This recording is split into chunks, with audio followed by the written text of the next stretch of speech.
Hi everyone! Before we start, don't forget to like this video and subscribe to the channel so YouTube keeps showing you more content like this. Also, let me know in the comments where you're watching from and what time it is there. Now, let's begin.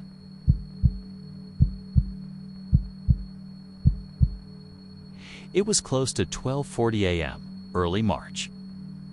One of those nights in West Texas where the desert air holds just enough warmth to trick you into rolling the windows down.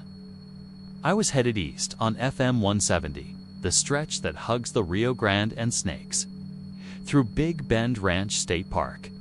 The road was empty in both directions, no taillights, no headlights, just the pale ribbon of asphalt cutting through black hills and open sky.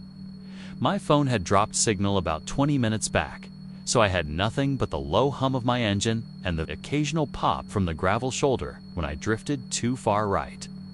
The moon was out, hazy behind a thin veil of clouds, and it cast enough silver light to make the scrub and mesquite look like they were dusted in frost. The only other sound came from the Rio Grande somewhere to my right, a faint trickle and slap of water against unseen banks. That road is narrow, with no shoulder to speak of, and the kind of hairpin curves that make you feel like you're driving inside the skeleton of a snake. I'd done this drive before during the day tourists come for the views, but at night, the beauty turns into something quieter. Watchful. About 15 miles past Redford, I saw something that made me lift my foot off the gas. Up ahead, the road straightened out, and in the distance, glowing under a set of halogen floodlights, was a Border Patrol checkpoint. The kind with a white canopy tent, orange cones funneling cars into a single lane, and a portable building. Off to the side. I'd been through plenty of those in the daytime, especially closer to Presidio, but I knew this stretch. There was nothing out here, no side roads, no buildings, no power lines. This wasn't on the map. Still, I slowed down.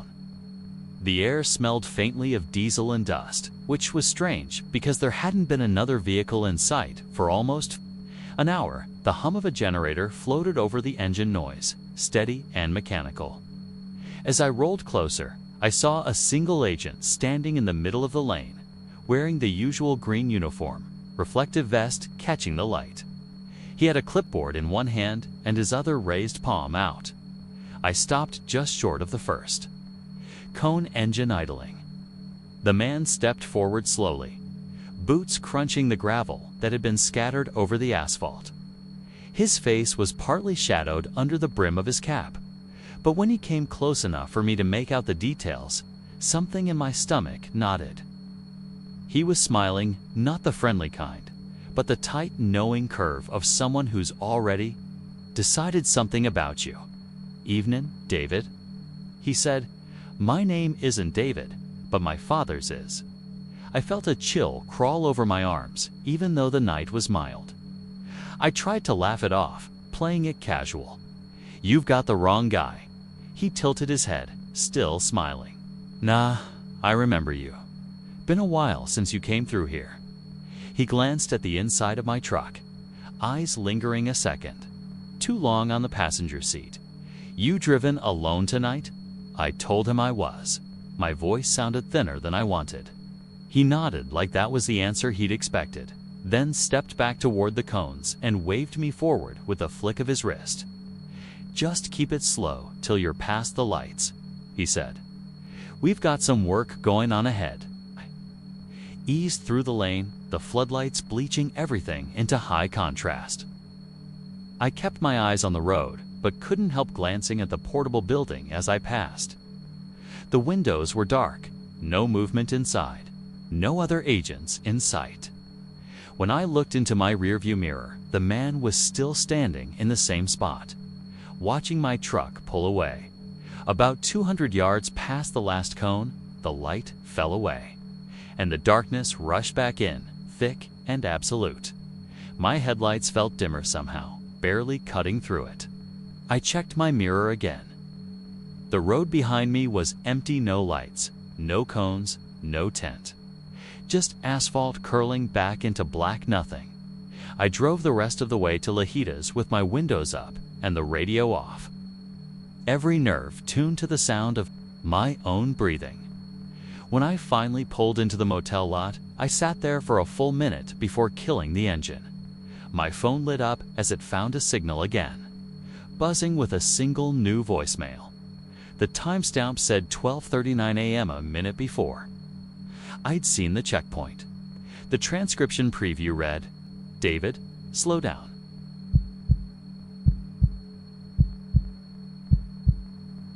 It was close to 11:30 p.m. on a Wednesday in late October, and I was somewhere along US 84, just west of Abilene, Texas.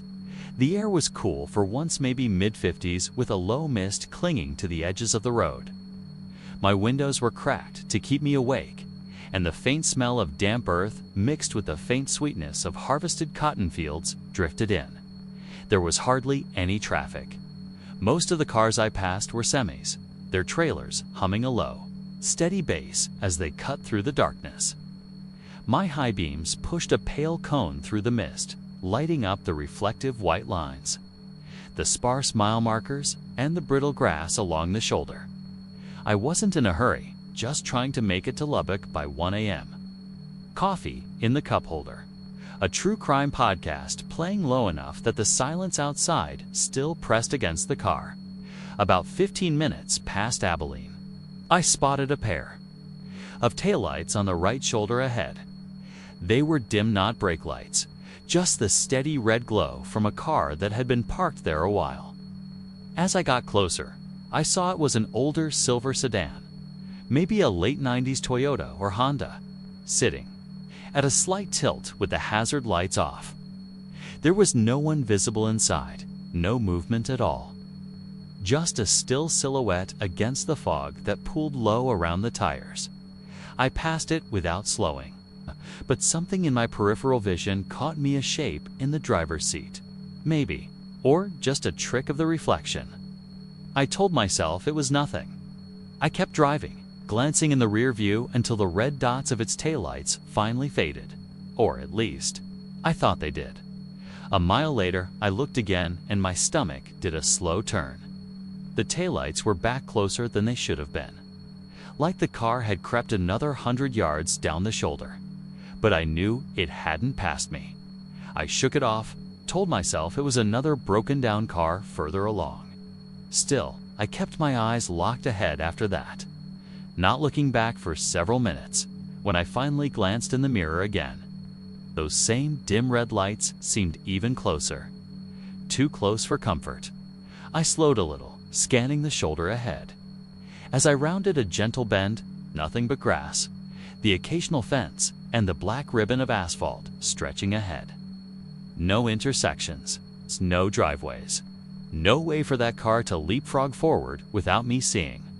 I gripped the wheel tighter, keeping my speed steady. The fog thickened, muting the landscape. I could feel my heartbeat in my ears now, though nothing was actually happening. It was just a car on the shoulder. It's a perfectly normal thing. Then I blinked. Just one normal blink, and the taillights were ahead of me again, maybe 100 yards away, their glow a dull smear in the mist. I eased off the gas, staring hard at them.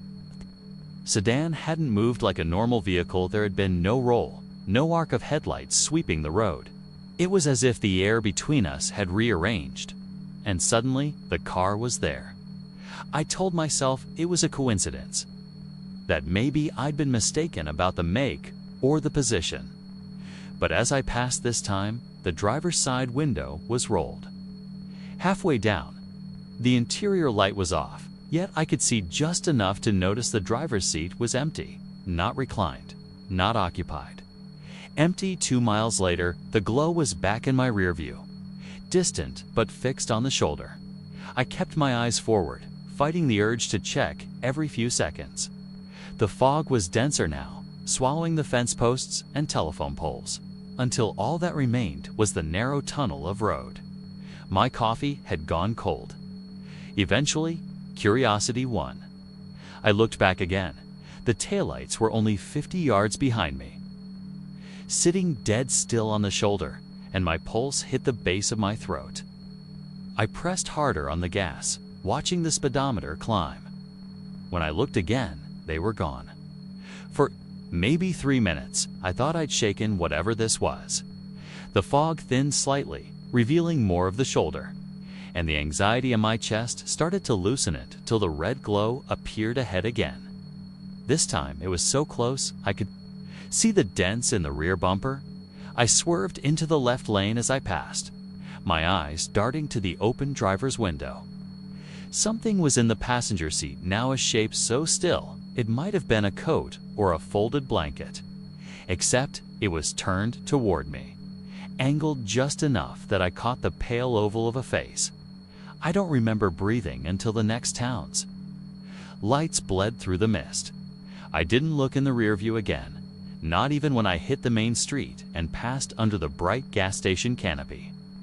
I pulled over there, hands trembling on the wheel, and told myself I'd imagined it. But when I left 20 minutes later, heading north again, the first thing I saw in the mirror was a pair of taillights on the shoulder, a quarter-mile back, perfectly still and waiting.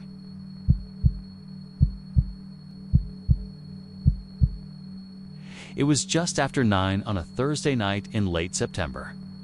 That strange time of year in Texas when the air is finally cool enough to roll the windows down without being eaten alive by mosquitoes. I was headed home from a friend's place in College Station, taking Farm to Market Road, 2818 south toward Navasota. The sky was clear, and the moon was bright enough to throw silver light over the empty fields. The kind of night where the dark doesn't feel threatening, at least, not at first. The road was nearly empty, just the occasional pair of headlights flashing by in the opposite lane. My old Chevy Silverado hummed along steadily. I knew the route well. It's mostly straight stretches of asphalt, broken up by patches of woods, pastures, and the occasional narrow bridge. About 10 minutes out of town, the road dips to a low water crossing over a creek that, in my experience, is almost always bone dry, except after a heavy rain. I slowed a bit as I approached. The concrete slab was pale under the moon, the creek bed on either side cracked and dusty. The smell of cedar and dry grass came in through the open window.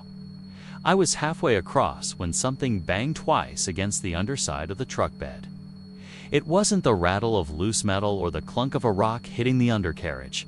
This was deliberate, solid knock-knock. My first thought was that I'd run over a branch, and it had gotten caught, maybe smacking against the frame as I drove. I pulled off onto the narrow shoulder just past the crossing, hazard lights blinking in the quiet. When I stepped out, the night seemed to swell with sound, the low whir of crickets, the distant bark of a dog, the faint hiss of tires on asphalt far away. I crouched down with my phone's flashlight and scanned the undercarriage. Nothing, no branch, no damage, no signs of anything at all. Just dry dust and the faint heat coming off the metal. I stood there for a moment, glancing back toward the creek bed. In the moonlight, the cracked earth looked pale and brittle, like old porcelain. But there was a darker shape under the slab of shadow pooled where it shouldn't be. My light didn't quite reach it, but I could have sworn it shifted, just slightly, like something turning away. I told myself it was probably an animal, a feral hog maybe. This part of Texas has plenty of them. I got back in the truck, shut the door, and drove on, telling myself I was being jumpy. A couple of miles later, the road straightened out into a long, empty stretch. That's when I heard it again. 2 knocks. Not from below this time, but from the inside of the truck bed itself. I glanced in the rearview mirror, but all I saw was the empty bed and the pale glow of the tailgate under the moon. I pressed the accelerator a little harder, the engine growling. The knocks didn't come again, but I started to notice something else.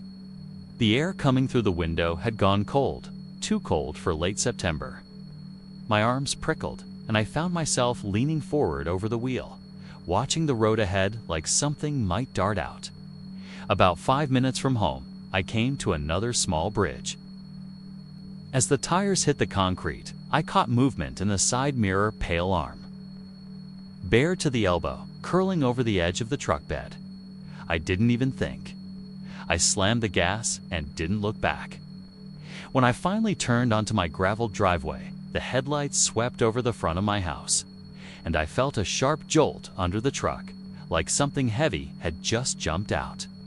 I braked hard, jumped out with a flashlight, and shined it over the bed and the ground. Nothing. Not a footprint, not a scuff mark in the dust. I parked as close to the porch as I could, locked the truck, and went inside, telling myself over and over that I'd imagined it. That it was just the road, the night, the leftover adrenaline from stopping at the creek. But the next morning, when I went out to leave for work, there were two perfect muddy handprints on the inside of the tailgate. One small, each one pointed upward, like whoever made them had been hanging on from underneath. I drove a different route to work that day, and I haven't crossed 2,818 at night since. But sometimes, when the weather's dry and the wind's just right, I swear I can still hear it to hollow knocks coming from somewhere beneath the road.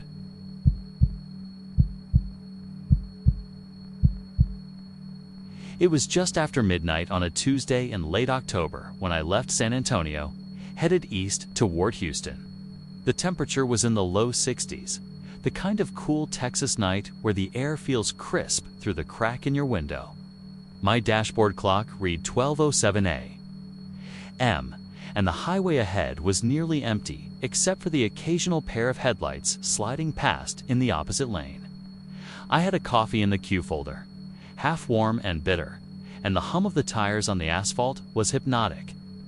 My destination was a roadside motel about 2 hours away. I'd driven this stretch of I-10 dozens of times over the years. I thought I knew every exit and landmark between here and there. About 40 minutes into the drive, I passed a green sign that read, "Mile marker 632. Nothing unusual, just another roadside marker in the middle of nowhere. My dashcam's little red light blinked steadily, recording as always. I was listening to a late-night AM station playing classic rock, and the DJ was introducing a Lynyrd Skynyrd track when something odd caught my attention, not on the road, but on the dashcam screen itself. The live feed was playing normally, except the time stamp in the corner wasn't changing. It was stuck at 12:41 a.m., even though my dashboard clock now said 12:46. I tapped the screen, thinking it had frozen, but the footage kept playing cars passing, the road lines sliding under my headlights just with the same exact timestamp in the corner. I made a mental note to check the file later. 5 minutes later, I saw another green sign on the shoulder. Mile marker 632 again. I slowed down slightly, thinking maybe I'd misread the first one, or that there were two with the same number for some reason. But the trees, the slope of the ditch, the faint orange glow of a far-off billboard all looked exactly the same as before. The unease was mild at first. I turned down the radio, convincing myself that maybe the highway looped in a way I hadn't noticed before. My GPS still showed me heading east. The odometer ticked up, as expected. I told myself, just keep driving, it'll make sense. Another 10 minutes passed. No exits, no overpasses. The same quiet, empty road, the same silhouettes of trees against the sky. Then I saw it again. Mile marker 632. My hands tightened on the wheel. I glanced at the dashcam screen and my stomach dropped. The feed was now looping a stretch of road exactly 90 seconds long, repeating seamlessly. The only way I noticed was that a beat-up red pickup in the opposite lane appeared in exactly the same spot 3 times in a row. Headlights flaring at the same angle each time. I turned on my high beams, scanning the road ahead. The pavement shimmered faintly in the light, and somewhere in the trees to my right, I thought I caught a flicker of movement, like someone walking parallel to my car. Too far to see clearly. My GPS map started jittering, snapping back and forth over a half-mile stretch. The signal bars on my phone dropped to 0. When the marker appeared a fourth time, I pulled over onto the shoulder. The air outside was still and cold, and the silence was heavier than I expected. No crickets, no distant engines, nothing. I opened the dashcam app on my phone, but the video wouldn't load. It kept flashing the same file, size exactly 92.3 MB no matter how long it had been recording. I decided to get back in the car and floor it, thinking maybe I could outrun whatever was happening. I accelerated past 80, then 90. My eyes locked on the horizon for any sign of an exit or a change in scenery. My headlights caught the next green sign. Mile marker 632. This time, there was something new. Standing just beyond the sign on the grassy shoulder was a man facing the road. He wore a dark hoodie pulled tight around his face, and his hands hung limply at his sides. I barely had time to register his presence before he turned his head, following me as I passed. His eyes caught the light in a way that made them seem almost reflective, like an animal's in the dark. I pressed harder on the gas, heart hammering. The dashcam feed was still looping. But now, in every cycle, the man was there, standing just a little closer to the road each time, head turning to follow me. My odometer read 187 miles since I'd left San Antonio, but the GPS claimed I was still 92 miles from my destination. I didn't dare stop again. I drove like that for what felt like an hour. The same stretch, repeating, the same green marker, the same man, moving closer. On the last loop I remember, he was standing almost on the white line at the road's edge. His hood down now, revealing a pale face I didn't recognize. His mouth moved as I passed, though I couldn't hear anything over the engine. Then the feed cut to black. The GPS came back, and suddenly I was passing mile marker 645. It's a world normal again. When I finally reached the motel, I yanked the dashcam's memory card out and plugged it into my laptop. Every file from that night was exactly 90 seconds long. Every one ended with the man at the edge of the road, lips moving, eyes locked on the lens. None of them showed me passing him.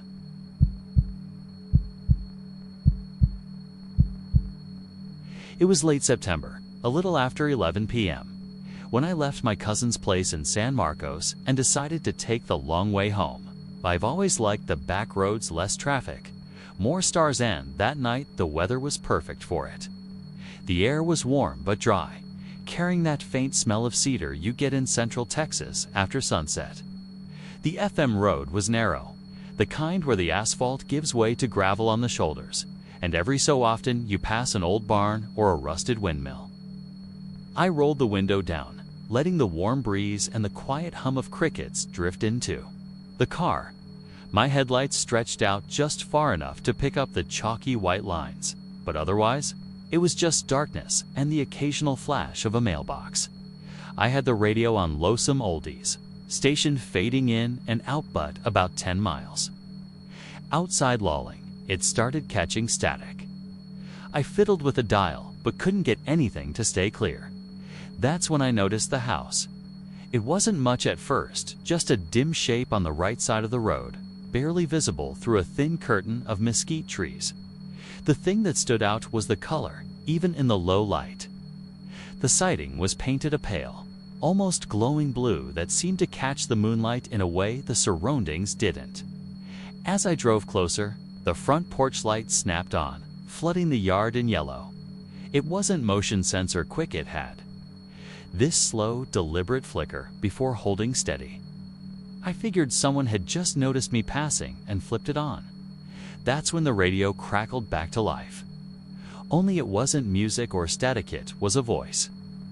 A woman's voice, clear and close, saying my name. Not in a robotic announcement tone. Not like a telemarketer, she said it the way a mother might call you in from playing outside. Soft, but expectant. I froze with my hand still on the dial. I don't have any kids, and my mom's been gone for years. But the way she said it stirred something so old in me, I almost forgot I was driving. I glanced at the house as I passed, and for a split second, I thought I saw someone standing just inside the screen door. Not moving, just watching. I told myself it was nothing. It's just some weird radio interference and maybe a trick of the light. But the feeling stuck. A mile later, I realized my headlights seemed dimmer, like they weren't pushing back the dark. As far as before, my stomach tightened. I kept my eyes on the road until I hit a four-way stop. I don't know what possessed me, but I glanced in the rearview mirror. The porch light at that house impossibly was still visible down the road, steady as a lantern in the dark, even though I'd driven well past where I should have been able to see it. I turned left, heading toward the highway, but within 5 minutes I saw it again. Same blue siding, same thin trees, same slow flicker of a porch light coming on as I approached. This time, I knew I hadn't made any loops. I'd been watching the mile markers. My mouth went dry. I tried to speed up, but the road seemed to stretch in ways it shouldn't. The crickets had gone silent, and the warm breeze had turned heavy and still. I gripped the wheel tighter, telling myself I'd call someone once I hit town. As I passed the house for the second time, the radio voice came back, same tone. Same careful way of saying my name, but this time it added, "You're almost home." Something in me wanted to stop, not in a curious way more, like a deep, involuntary urge to pull into the driveway, walk up those porch steps, and open the door. My chest felt tight, and my eyes kept flicking to the glow of the light, as if it was reeling me in. I forced myself to stare ahead and keep driving. I even said out loud, "Nope, not happening," just to break the silence.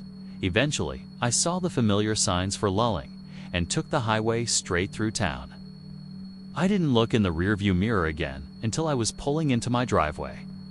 An hour later, but even then, with my engine off and my porch light flicking on, I could still hear that voice in my head, soft, certain, and much closer than it should have been, telling me I was almost home. And the worst part is, last night, parked in my own driveway, I caught a faint blue reflection on my living room window, like there was a porch light burning just outside.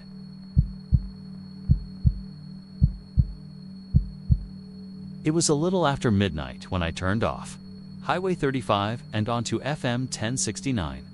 I had taken that route dozens of times before, miles of straight, to lane blacktop cutting through flat, empty Texas farmland. The August air was thick, heavy enough to feel against my skin even through the open driver's window, and it carried that faint smell of dry grass mixed with the sweet rot from the bayou a few miles east. My radio was low, just static and distant. Country music bleeding in from a weak station. The night was pitch dark, except for my headlights throwing 2 pale cones ahead of me, swallowing every detail beyond into black. I remember thinking the road felt quieter than usual, like the air had been pressed down over it. The sound of my tires on asphalt was the only constant. Even the insects seemed muted. I drove slower than normal, not because of anything I could see, but because something about the stillness made me feel like I was intruding. About 10 minutes in, I saw it, a black shape in the center of my lane. At first, it looked like a patch of shadow from a low tree branch, but as I got closer, I made out the legs, the slope of a head. A dog, large, probably 80 or 90 pounds, jet black with fur that seemed to swallow the light. It stood completely still, facing me, and its eyes didn't reflect like an animal should. I slowed to a crawl, my headlights dimming with each yard I closed in, as if something was sapping them. I tapped the horn lightly. The sound seemed swallowed by the night, not echoing like it should in the open fields. The dog didn't move. I stopped maybe 20 feet away. That's when the air turned cold, not just cooler, but like I'd driven straight into the kind of chill you feel stepping into a walk-in freezer. My breath fogged inside the cab. I flicked on my high beams. They buzzed weakly and dimmed to a dull glow, barely touching the figure in the road. Something in me said to back up and turn around. But I've lived here long enough to know if it was a stray or someone's lost pet, I couldn't just leave it. Eased forward another few feet. My fingers felt numb against the steering wheel. The dog's head tilted slightly to one side. But the movement wasn't natural, it was too slow, too deliberate. Then, without warning, it stepped to the side of the road. Relief hit me so quick. I almost laughed. I drove forward, keeping my eyes on it in the rear view. But as soon as my headlights cleared, it was back in the middle of the lane. Same stance. Same unblinking stare. I pressed the gas harder this time, trying to shake the unease. But a minute later, the beams caught it again 20 feet ahead, same as before, like I'd never passed it. I know that road. There's nowhere for it to have cut across and looped back without me seeing. My hands were sweating now, despite the cold. I decided I was done playing along. I swung into the opposite lane, planning to swerve around it. But as I lined up to pass, it stepped sideways into my path again. Never breaking eye contact. That's when the radio cut out completely. No static, just silence. Then I heard it soft. At first, like a single note of wind, but it grew into something else. A sound halfway between a growl and a low hum, vibrating in my chest more than my ears. My teeth ached with it. I don't remember making the decision, but I threw the car in reverse. My reverse lights barely reached the pavement. The dog, or whatever it was, didn't follow. It just stood there, shrinking into the dark as I backed away until it was gone from my view. When I finally found the main highway again, my headlights flared back to full brightness. The air warmed instantly, and the radio hissed with static like nothing had happened. I didn't take FM 1069 for weeks after that. When I finally did, in broad daylight, I slowed at the spot where I'd seen it. There was no sign of anything, no paw prints, no roadkill, no drag marks. Just cracked asphalt and the dry whisper of wind over the grass. But here's the part I haven't told anyone until now. Last week, a buddy from Ingleside said his cousin hit a dog out there late at night. Big, black, no collar. He swerved to miss it and totaled his truck in a ditch. Sheriff found him standing in the road barefoot, mumbling about his lights going out and how it wouldn't let him leave. The thing is, FM 1069 doesn't have a ditch deep enough to flip a truck. Not unless the road you're on isn't the same one you started on. Is this helpful so far?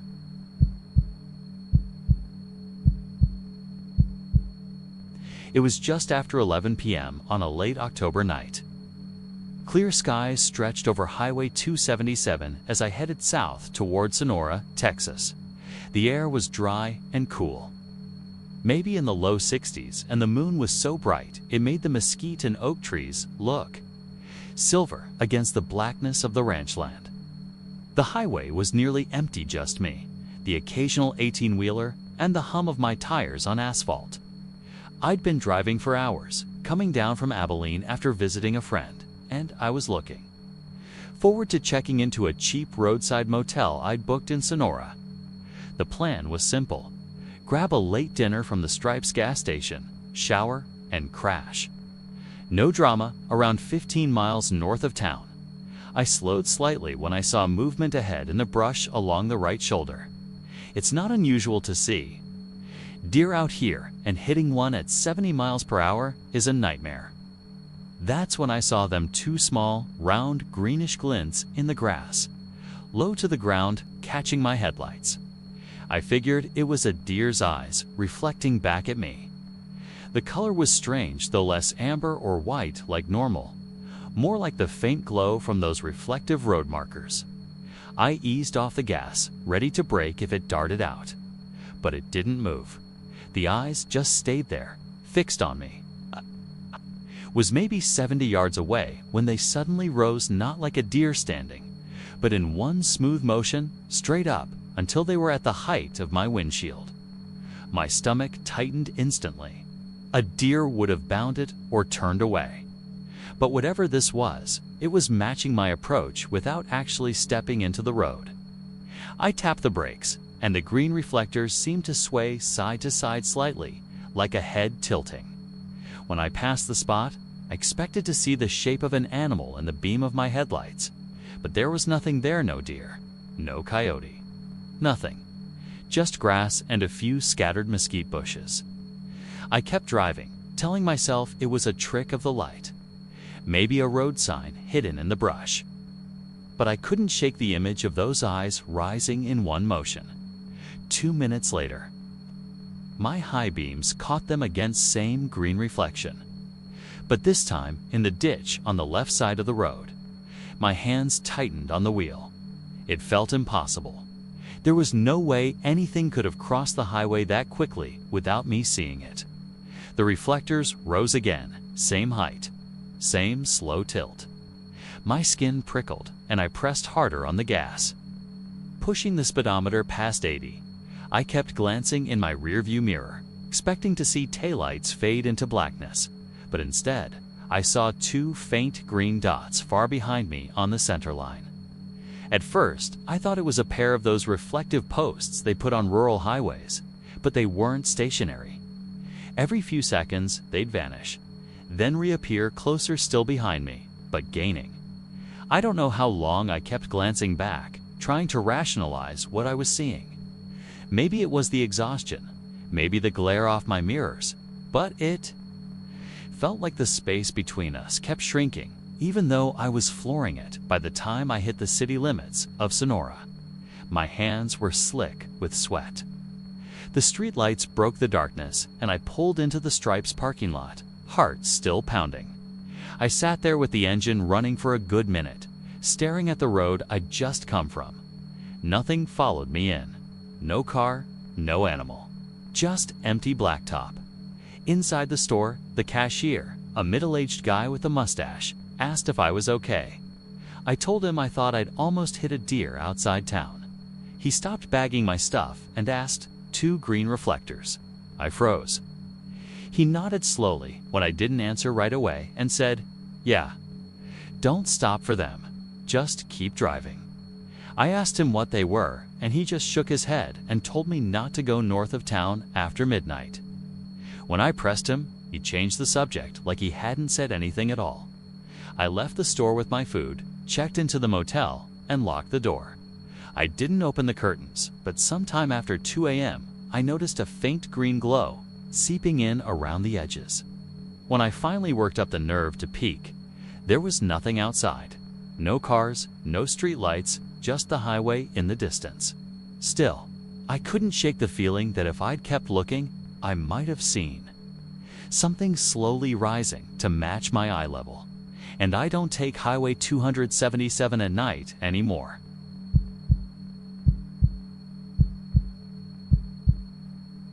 It was just past 6 in the evening, that early stretch of dusk when the sun is low enough to cast the whole sky in a warm orange. Haze, but still bright enough to see every detail. I was heading home from a delivery job in Navarro County, Texas, cutting through a network of backroads I'd driven dozens of times before. The air was heavy with the smell of late summer dry soil, faint exhaust, and that sweet, dusty scent that hangs over cotton fields when they're nearly ready for harvest. My windows were rolled down, letting in the warm wind that carried the faint chirp of crickets starting up for the night. The road was straight for a long while, hemmed in on both sides by endless white cotton fields. I knew most of the landmarks by heart, a leaning windmill with no blades, a collapsed barn with rusted sheet metal, but as I rounded a mild curve, I spotted something I didn't remember seeing before. Off to my right, tucked just past a break, in the line of mesquite trees, was a private dirt road. A rusted metal gate stood open, its chain and padlock dangling loose like someone had just unhooked it. There was no signage. No trespassing warning, just the gate and a narrow road, disappearing between the trees. Something about it felt out of place. I'd driven this way for years, and I was certain I'd never noticed it before. The tire tracks on the dirt looked fresh, pressed deep from something heavy, maybe a truck. I slowed down without thinking, my tires crunching over the gravel shoulder, and pulled up just past the entrance. The place was quiet, too quiet for a Texas back road in summer. Even the crickets seemed distant. I glanced in my rearview mirror, expecting to see another car eventually, but the road behind me was empty in both directions. Part of me wanted to just keep going, but curiosity got the better of me. I eased my truck forward, just enough to nose past the gate, telling myself I'd only go a few yards in before turning around. The dirt road dipped slightly and wound between two long, leaning rows of trees, their branches forming a kind of tunnel overhead. The air inside was cooler, carrying the earthy smell of damp leaves and something faintly metallic like old blood or rust. About 30 yards in, I found a wide patch where I could swing the truck around. I shifted into reverse and was halfway through the turn when I glanced up and froze. The gate I had just driven through open when I entered was now closed. The chain was looped through the bars. The padlock latched. I sat there in neutral, my heart thudding in my ears. I hadn't heard it move. No engine, no footsteps, no clink of metal. Just closed.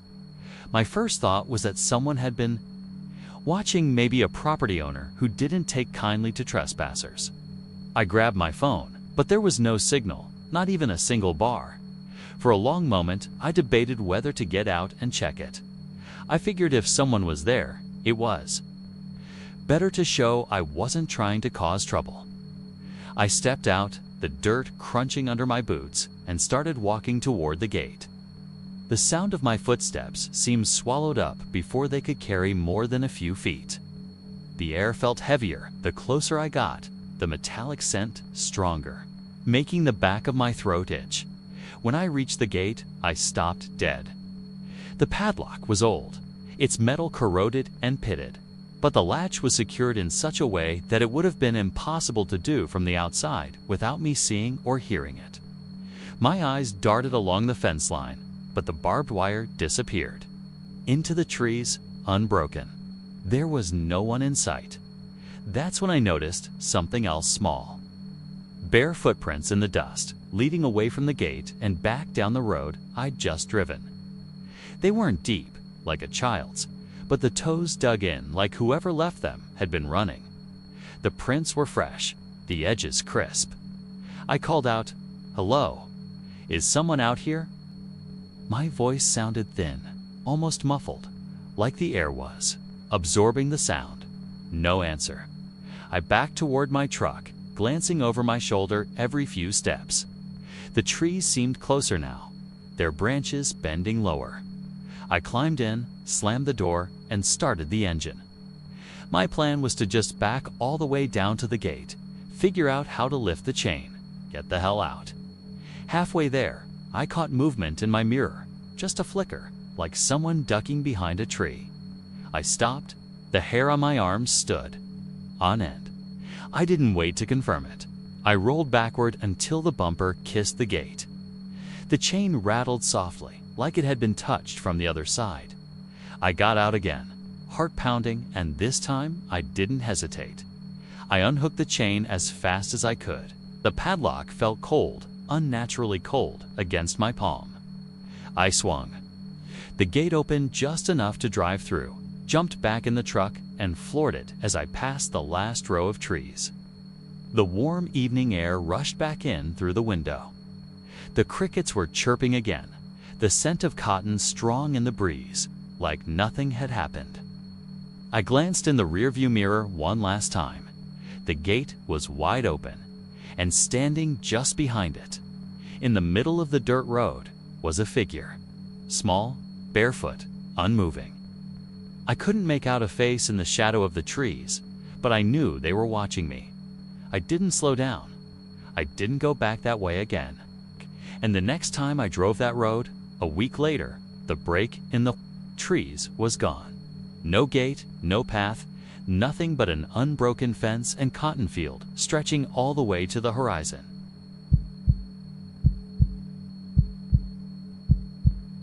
It was just after 9 p.m., early September, with a kind of warm, still night you get in rural Texas when summer isn't ready to let go. I was headed east on US 90, about 30 minutes past Del Rio, the two-lane stretch cutting through mesquite and brush country. The sky was dark but clear, the stars crowding overhead, and the only sound inside my truck was the low hum of the engine and an old George Strait song playing from my phone. I was on my way back from visiting a buddy who lived near Comstock, making good time, not a car in sight for miles. I've driven that road more times than I can count, but I'd never given much thought to the long borrow pits that run alongside certain stretches wide. Water-filled ditches left over from when they pulled material for roadwork. In daylight, they just look like stagnant ponds, but at night, they're black mirrors, flat and still. I noticed the glow before I knew what I was looking at. Just ahead, off to the right in one of those pits, was a pickup nose down in the water, the rear end sticking up at an angle. The cab light was on, pale yellow against the darkness, and it looked almost too perfect, like someone had parked it there. I slowed to a crawl, my headlights sweeping across the scene. There was no movement, no figure waving for help. The truck looked like it had been there a while, maybe a few hours. But the cab light being on didn't sit right. I pulled over onto the narrow shoulder, killed the music, and listened. The night was so quiet I could hear crickets and the faint slap of water against metal. My first thought was maybe someone had wrecked and needed help, so I grabbed my flashlight and stepped out. The air smelled like mud and wet vegetation, and the pit surface caught the beam of my light in sharp reflections. As I got closer, I saw the windows were rolled up. The cab was dark, except for that single dome light above the front seats. No driver, no one in the passenger seat. My phone buzzed in my pocket, loud in the stillness. I pulled it out and froze. 3 missed calls, all from my own number. The timestamps were in the last 5 minutes. I stood there, heart thudding, looking at my name on the screen. There was no way it was a glitch. My phone wasn't on call forwarding, and I hadn't dialed myself. Before I could think through what that meant, the dome light in the truck flickered, then went out entirely, leaving just my flashlight beam cutting through the dark. Something moved in the driver's side window. Not a shadow exactly. Like the distortion you see when heat rises from asphalt, it slid across the glass and then was gone. I told myself it was just condensation or my light catching something in the water.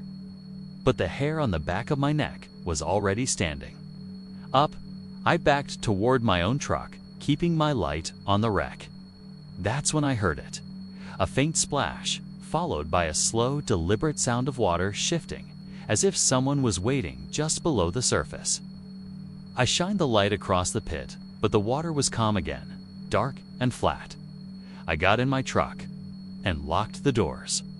My phone lit up again with an incoming call from my own number.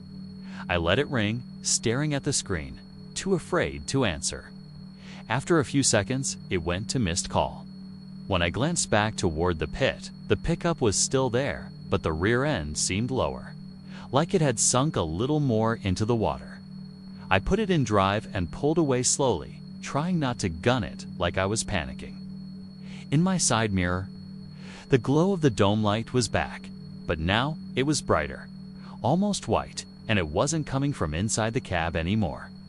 It was coming from the water itself, a faint, steady glow just beneath the surface. I didn't stop again until I hit the lights of Uvalde. But even then, when I checked my call log, those 3 missed calls were gone, like they'd never happened. I told myself not to go back down US 90 after dark for a while. But last night, driving home on a different route, my phone buzzed. 1 missed call, my own number, and the timestamp was exactly the same as the first call from that night. And now I keep wondering if I'd answered, would I have heard my own voice or something else entirely?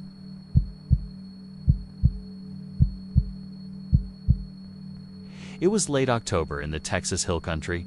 the kind of night where the air felt thin and cool, carrying that faint cedar scent you only get after the first real cold front of the season. I was driving west on Highway 290, heading back from visiting my cousin in Dripping Springs.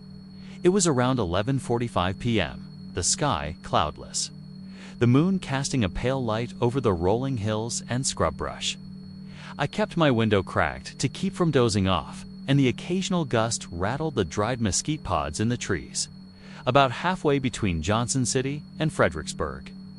I saw one of those small gravel pull-offs along the shoulder, the kind usually meant for slow vehicles to let others pass. This one was empty except for an old weathered guardrail that curved along the edge of a steep drop. My gas gauge was fine, and I didn't need to stop, but something in my gut told me to pull over and stretch my legs before the last leg of the drive. I killed the headlights, leaving only the pale wash of moonlight. My phone sat in the queue folder. Screen dark, and I reached for it out of habit. Before I even opened the door, I caught movement in the corner of my eye down near the gravel shoulder. There were footprints, not tire tracks or animal prints, but clear human footprints leading from the spot where my car was now parked straight to the guardrail. They were fresh enough to be distinct. No scuffs from wind-blown dirt, no debris. The strange thing was, I hadn't stepped out yet. My boots were still clean from when I left my cousin's place. I sat there for a good 30 seconds, staring, telling myself they'd probably been there before I parked. I got out anyway. The night was quiet, too quiet for being that close to the highway. No hum of far-off engines, no chirping insects. Just the crunch of gravel under my boots. I walked to the front of my car and looked down. The footprints matched the treads of my own boots exactly. Same pattern, same size. They went right up to the guardrail, stopped, and then nothing. Just open air beyond the edge, the steep slope disappearing into a shadowy tangle of cedar and oak. I leaned on the rail and shined my phone's flashlight down. The drop was at least 30 feet, ending in jagged limestone and brush. No sign anyone had scrambled down. No disturbance in the leaves. My heart thudded a little harder as I turned back toward the car. That's when I noticed something else. The driver's side door was open. I knew I had closed it. Not just pulled it shut, but slammed it, because the cold air earlier had made the hinges stiff. I walked faster, crunching gravel, and slid into the seat.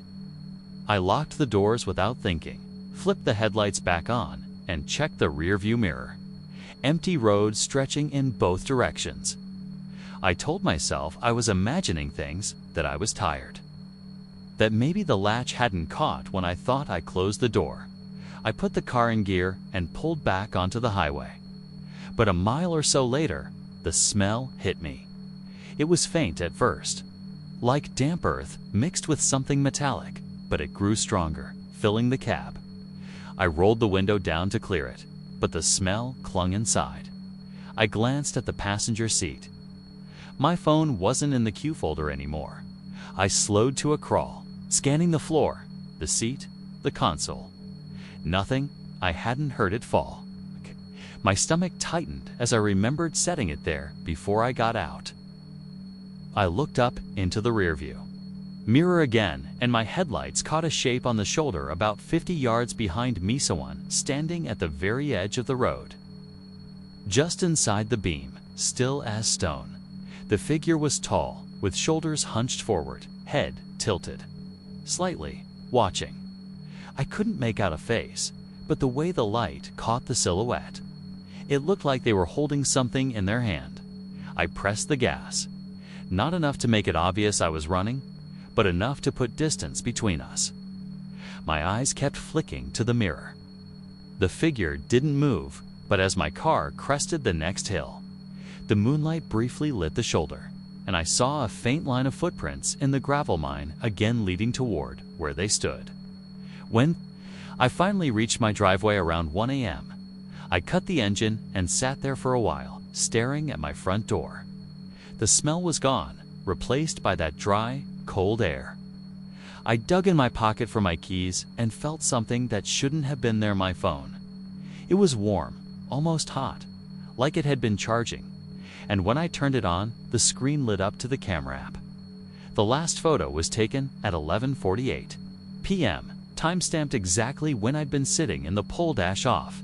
It was a picture of the guardrail, looking out over the drop, but I was in the frame. Standing at the edge, leaning forward, my hands resting on the rail taken from behind me.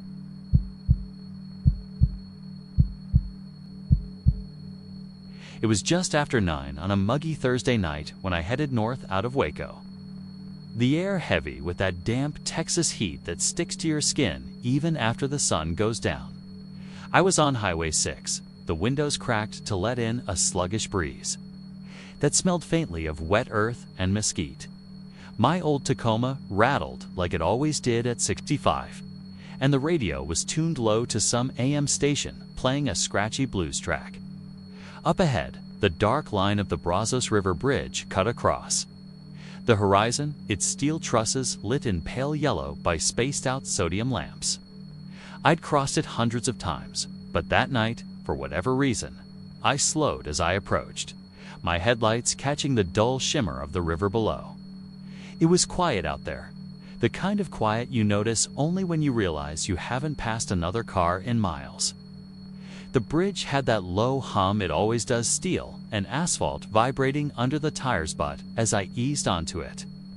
The sound seemed different, deeper, almost like it was resonating inside my chest. I rolled the window down farther, and the hum grew clearer, not mechanical exactly, more like a tone held by a human voice just at the edge of hearing.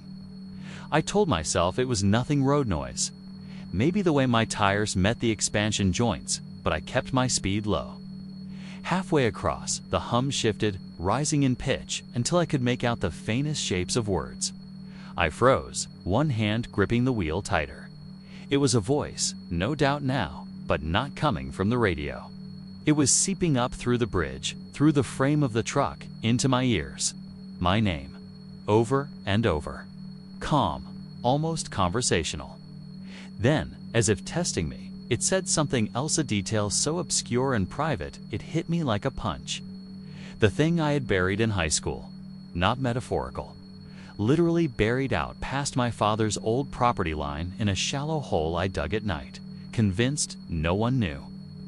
I felt my throat close. The wheel jerked slightly as my hands trembled.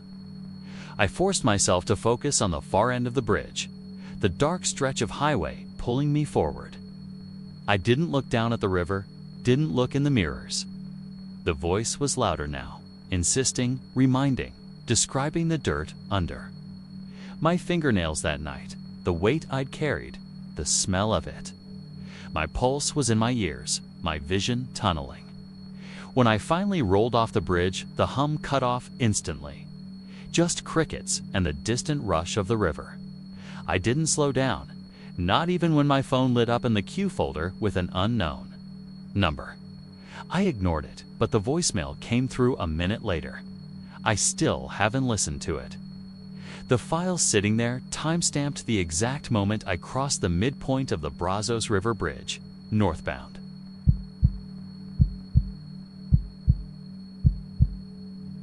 I was driving east on I-10 through Texas late one evening in early September, heading from El Paso toward San Antonio after visiting an old college friend. It was around 10:45 p.m., and the air outside was heavy with that early fall heat that never really cools after sunset. The dashboard clock's green glow lit the inside of my car, while the headlights stretched out over the flat, dark road. Every so often, a gust of wind would push against the side of the car, carrying that dry, dusty scent you only get in West Texas.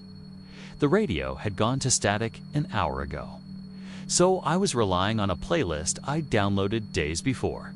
The traffic had thinned to nothing, and I'd been alone on the road long enough to start forgetting what it was like to pass another car. I was down to a quarter tank, and I knew I wouldn't make it to the next big town without filling up. That's when I saw the reflective green sign for exit 284. Gas, food, lodging, looked like every other small highway exit. The kind you expect to find a lone gas station and maybe a diner clinging to the side of the interstate.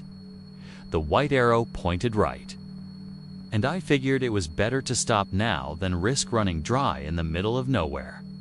I took the ramp, tires humming over the grooved pavement, and merged onto a 2-lane road. There were no streetlights, just the cone of my headlights sweeping over the asphalt. The sign had promised services, but the only thing ahead was a faint yellow glow in the distance. As I got closer, a small gas station came into view, the kind with a single island of pumps, a flickering fluorescent sign, and a convenience store that looked like it hadn't been updated since the 80s. Pulling in, I noticed how quiet it was. No insects buzzing around the lights, no hum from nearby highways, just my engine idling. The price on the pump was oddly low, $2.03 a gallon, but I didn't think much of it. Maybe they hadn't changed the sign yet. Inside, the store smelled faintly of old coffee and something sweet, like faded candy. Behind the counter was a man in his late 50s with thinning hair and a sunburned neck. His eyes followed me, but he didn't say anything until I approached. "Long way from anywhere." "At this hour," he said. His voice was flat, but something about the way he said it made my skin prickle. "Yeah, just needed gas before I head back to the interstate." I tried to sound casual, swiping my card and handing it back when the reader didn't work. He gave me a slow nod, rang it up on an old register, and handed me the receipt without making eye contact again. When I went back outside to pump, I noticed how the air felt heavier here, thicker, like the humidity had crept up even though it hadn't rained in days. I filled up quickly, got back in the car, and pulled out, glancing in the rearview mirror, to see the station's flickering light disappear into darkness. The road back to the interstate seemed longer than I remembered. When I finally saw the green reflective sign for the on-ramp, my relief faded almost instantly. The sign didn't read I-10 East anymore. It read Interstate 10, eastbound 1976. I slowed down, staring at it as my headlights lit the faded chipped paint. It wasn't reflective at all now. The font was different, older, the kind you only see in historical photos, I thought. Maybe it was some kind of retro novelty thing the town had put up, but the road itself looked different too. The smooth asphalt had been replaced with worn, cracked pavement, the kind with weeds pushing through the center line. My GPS had stopped tracking, just a frozen arrow on a blank gray screen. I should have turned around and gone back toward the gas station, but the idea of going back there made my stomach twist. I eased the car forward, taking the on-ramp, hoping once I merged I'd see the familiar green mile markers and maybe a semi-truck or two. Instead, the interstate was empty in both directions. The overhead lights I'd seen earlier were gone. There were no reflective lane dividers. I drove for what felt like 20 minutes without seeing another vehicle. The night around me was too quiet, so silent I could hear my own breathing over the hum of the tires. Then I noticed something else. The stars looked wrong. They were brighter, denser, and there were constellations I didn't recognize at all. That was when the headlights appeared behind me in the mirror, small at first, but closing the distance fast. I felt the tension in my grip on the wheel as the car approached a large, boxy sedan, maybe 70s or 80s vintage, its chrome glinting under my lights. It pulled into the left lane, slowed to match my speed, and I glanced over. The driver was a man in a brimmed hat, his face turned toward me, but the windows were tinted so dark I couldn't make out any features. Still, I could feel the weight of him looking at me. I accelerated, but so did he. When I dropped back, he matched that too. This strange pacing went on for a full mile before his turn signal clicked on, even though there were no exits, no cross streets, just endless highway, without warning. His car veered sharply left and disappeared into the darkness off the road, like there had been an opening I couldn't see.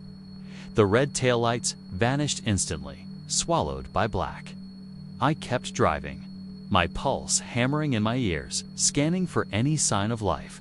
Another 15 minutes passed before I saw a green sign ahead. My chest loosened a little. Maybe this was just some long, weird detour. The sign read, "Exit 284 gas, food, lodging." The exact same exit I had taken earlier. I didn't stop, didn't even slow down. I drove straight through the night, and when the first faint orange glow of sunrise touched the horizon, the highway looked normal again. Modern signs, fresh asphalt. My GPS was working, showing me on I-10 eastbound towards San Antonio like nothing had happened. I never found that gas station on any map afterward, and I have never taken exit 284 again, at least not the one that was there that night.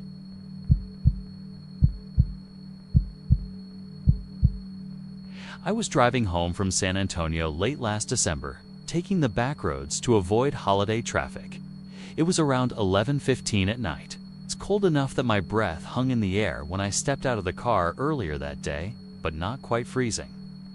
The sky was moonless, the kind where the dark feels heavy, and the only sound inside my little sedan was the faint hum of the heater and the occasional rattle when the wind caught the side mirror just right. I had been on FM 471 for nearly an hour when my fuel light blinked on. I hadn't passed a station in miles, but I remembered seeing one on a side road the last time I came this way. I spotted the glow from the canopy lights before. I saw the building itself. No price board out front, no glowing numbers telling you the cost per gallon. Just a rectangular wash of yellow light in the middle of nowhere. It sat at the corner of two narrow roads with fields stretching out behind it into darkness. The pumps looked older with those heavy metal nozzles and worn rubber hoses, and the paint on the canopy posts was flaking away. I almost kept driving.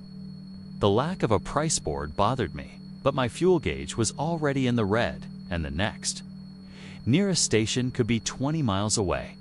As soon as I opened my door, I heard it.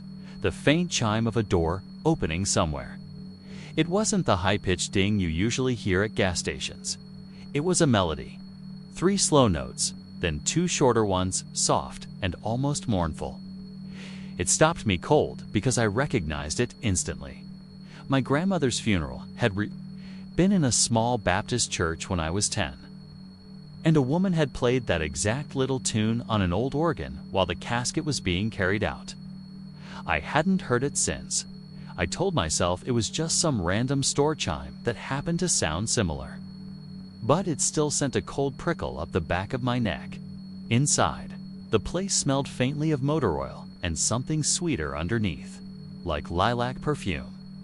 The aisles were short, mostly snacks and a few dusty automotive supplies. The cashier was an older man with pale skin, silver hair combed back neatly, and wire-rimmed glasses that caught the overhead light. His red polo shirt had a name tag. It read, Walter. That was my grandfather's name. He died when I was 15. My first thought was that it was just a coincidence. Walter wasn't exactly rare, but when I stepped up to the counter to prepay, he looked at me with a sort of distant recognition, like when you see someone in a dream and can't place where you know them from. Pump 3. He asked in a voice so low I had to lean in to hear double quotes. Yeah, $10, I said, sliding over a bill. He put the money in the register without counting it. Don't linger, he added softly, as if it was meant only for me. I froze for a moment, unsure if I'd heard him right. His expression didn't change. No smile, no frown. Just that calm, unreadable stare. Out by the pumps, the wind had picked up. It whistled through something metal nearby, and I noticed a shadow move across the far edge of the lot, too large to be a dog, too fast to be a person walking. The pump handle was heavier than I expected, and as I filled the tank, I glanced at the numbers. They didn't show a price per gallon, just the gallons ticking up. That's when I realized I hadn't seen another car the whole time I'd been. There, no one driving past, no customers inside. Just me, the old man, and whatever had moved out there by the fence. The chime played again. I looked toward the door, expecting someone to come in, but the glass was empty. The tune was slower this time, and I swear I heard it echo faintly out in the fields like it was being answered. I returned the nozzle and walked briskly toward my car. As I opened the door, I glanced back toward the station. The man was standing, just outside now, leaning against the wall under the glow of the flickering light. His hands were in his pockets, and he was still staring at me. That's when I noticed the second name tag, the one on the other side of his shirt, half covered by the folds of fabric. The lettering was faint, but I could read it. My last name, I. Didn't bother to check my change or the receipt. I drove off, my headlights cutting through the dark, trying not to look in the mirrors. I told myself I'd see another car soon, that I'd get back to the main road, and this would just be a strange story I could tell later. 5 miles down, my gas gauge was back in the red, and somewhere behind me, in the faintest distance, I thought I heard the chime again.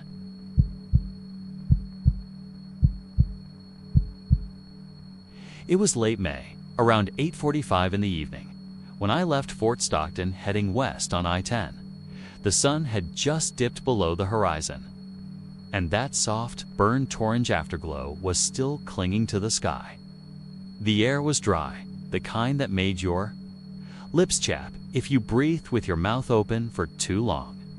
My rental car smelled faintly of coffee from a travel mug I'd spilled earlier that afternoon, and the GPS on my phone was propped up against the dash, glowing pale blue in the dim. I had about 2 hours left to get to my motel in Van Horn. The road was mostly empty, just an occasional pair of headlights sweeping past in the opposite lane, and the rhythmic white dashes of pavement ticking away under the tires.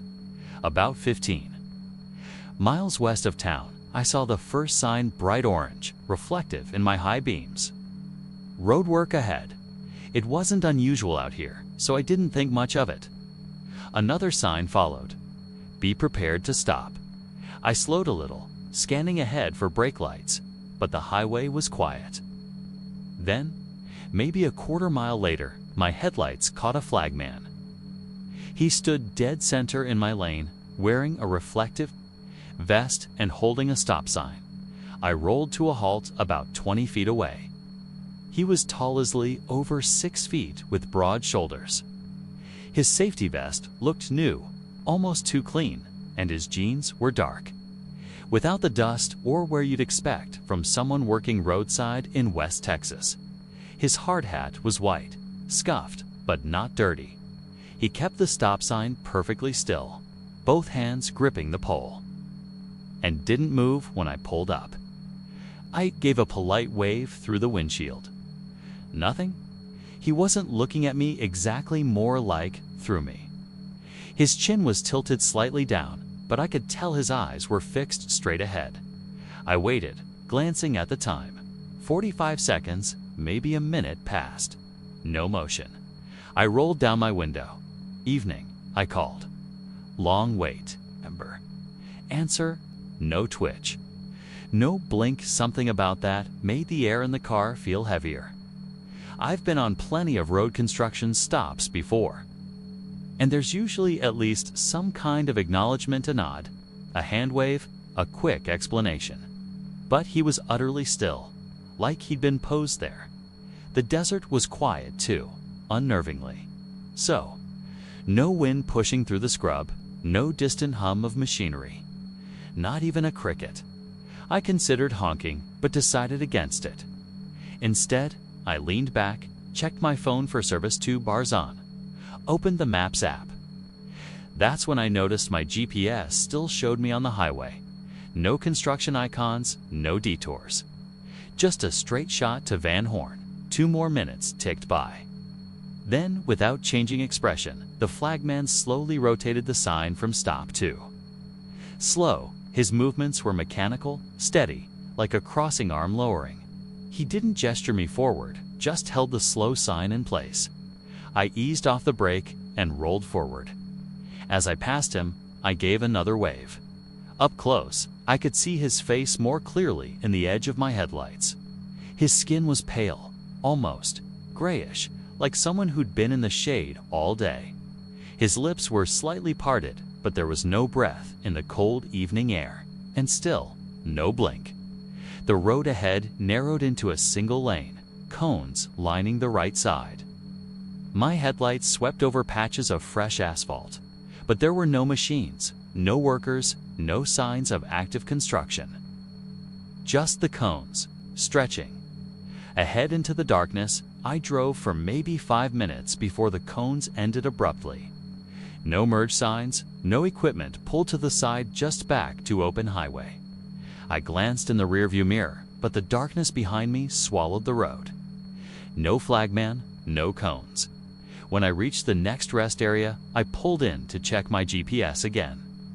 My arrival time to Van Horn had jumped. What had been 2 hours was now showing 3.5.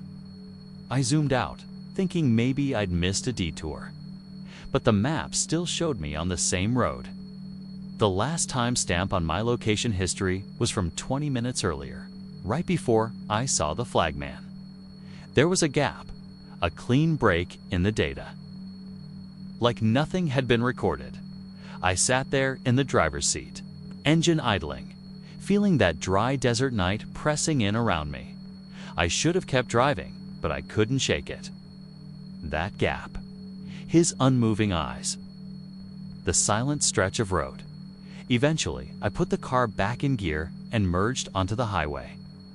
I didn't see another vehicle for almost an hour, but just before I hit Van Horn, I passed another orange sign, reflective in the headlights.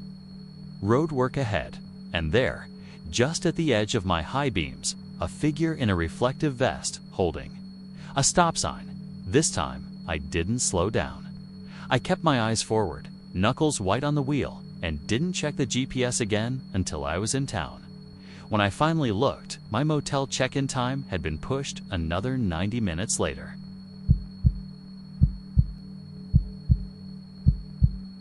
I was driving west on Highway 84 late one Friday afternoon in early September, somewhere between Coleman and Sweetwater. The air was still heavy from the late summer heat, but the light was starting to take on that golden, dusty quality you get in rural Texas when the sun begins its slow drop toward the horizon. The road was mostly empty, save for the occasional pickup going the opposite direction. My windows were down because my truck's AC had been giving me trouble. I could smell the dry, baked scent of mesquite and old asphalt. I'd been on the road for a couple hours heading home from a week-long work assignment. My wife had texted me asking when I'd be back, and I told her before dark if I didn't get stuck behind any slow rigs. That was right about the time I noticed the truck in my rearview mirror. It was one of those older dairy delivery trucks. The kind with a refrigerated box on the back, cream-colored with faded blue lettering that I couldn't quite make out yet. At first, I thought nothing of it, just another vehicle making its way along the highway. But it was gaining on me fast. Way too fast for a truck of that size on a 2-lane stretch. When it pulled up behind me, it didn't try to pass. It just sat there, maybe 10 feet off my bumper, close enough that I could make out the sun-bleached paint on its grille and the smudges of dirt on its chrome bumper. I eased off the gas, thinking maybe I'd give it room to overtake, but it slowed down exactly with me. The driver didn't flash the lights or honked nothing, just hung there, perfectly centered in my mirror. The heat coming through the window made me squint. But I tried to glance into the cab when I could. The windshield glare was strong, but it seemed empty. No movement, no shape in the driver's seat. I told myself the angle was throwing me off, that maybe the driver was leaning forward or something. But it didn't sit right after about a mile. The road stretched out straight ahead with no oncoming cars. It's perfect passing conditions. I kept waiting for the truck to swing out, but it stayed glued to me. I downshifted a little, hoping it'd take the hint. Instead, it crept closer. I could see the chipped paint around the edges of the hood and the faint outline of a logo. Golden Meadow Dairy, since 1948.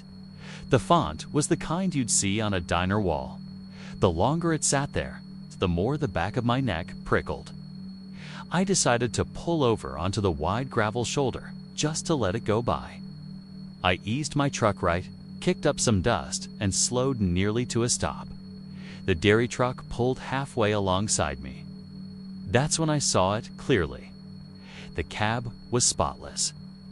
Inside, not clean in the sense of well-kept clean, like unused. The bench seat was sun-bleached almost white, the steering wheel dry and cracked, and the dashboard bare. No coffee cups, no papers, no CB mic hanging from a cord. The gear shift was in neutral, but there were no hands on it and no driver. I blinked, thinking maybe the glare was tricking me, but from where I sat, I could see both the driver's and passenger seats, and they were empty. The wheel didn't turn, but the truck kept pace perfectly, as if someone or something was controlling it. Then, without any signal, it accelerated just enough to get fully ahead of me and slid back into my lane. The rear of the truck had double doors with heavy hinges, both streaked with rust. The latch rattled as it hit small bumps, and I could swear I heard a muffled sound from inside. Not the clinking of milk crates, but something heavier, irregular. I felt an odd pull in my gut, telling me not to follow too close, so I hung back. The truck maintained exactly 2 car lengths ahead, mile after mile, never speeding up, never slowing down. A few times I thought about pulling over entirely and letting it disappear, but every curve or hill I crested, there it was again, same distance, same steady motion. Somewhere past lawn, the highway narrowed and dipped into a low, tree-lined stretch. Shadows pooled across the asphalt, and the air felt cooler. So out of nowhere, the truck's brake lights flickered not, a full stop, just a tap. Then the rear latch bounced once, like something inside had hit the doors from the other side. I couldn't take my eyes off it. The sound came again, louder this time, like a shoulder or a knee slamming against metal. My instincts were screaming at me to get around it, to put distance between us, but the narrow shoulder and oncoming curves made it impossible. Then, as we came around a bend, the truck suddenly pulled to the right onto an unmarked dirt road. No signal, no brake screech, just a smooth turn, like it knew exactly where it was going. I passed by slowly, glancing down the road. There was no dust cloud from its tires. In fact, the truck was already gone, though I couldn't have been more than 3 seconds behind. The dirt road stretched maybe 50 yards before ending in a line of thick cedar. But there was no sign of it. By the time I made it home, the sun was almost down, and I'd convinced myself I'd imagined parts of it. But the next morning, I couldn't shake the feeling, so I searched Golden Meadow Dairy. The only result was a historical listing from a small-town archivist. Said the business shut down in 1964 after a delivery truck overturned. Killing the driver instantly. The report mentioned the refrigeration unit was still running when authorities arrived. But the cargo had spoiled because no one opened it for 2 days. It didn't say what they found inside, and yesterday, driving the same stretch, I saw a cream-colored truck in my rear view, closing in fast.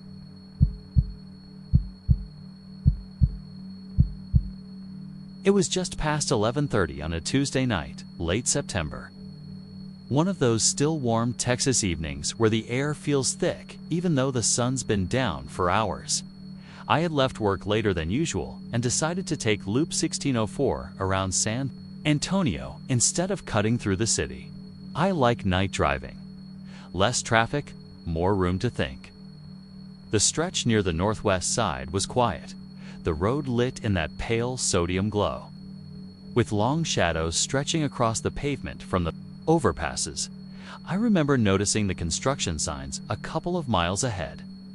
Orange cones started to line the right shoulder, then narrowed into the lane, pushing traffic left.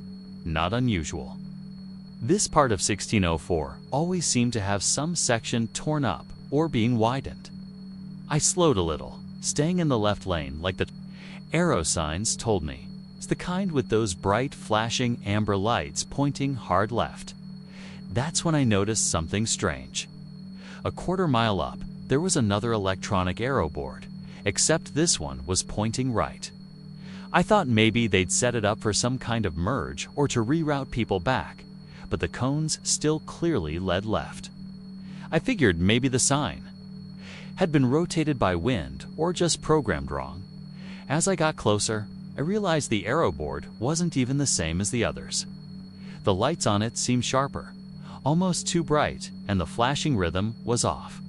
It wasn't the steady blink I'm used to. It pulsed twice, paused, then twice again.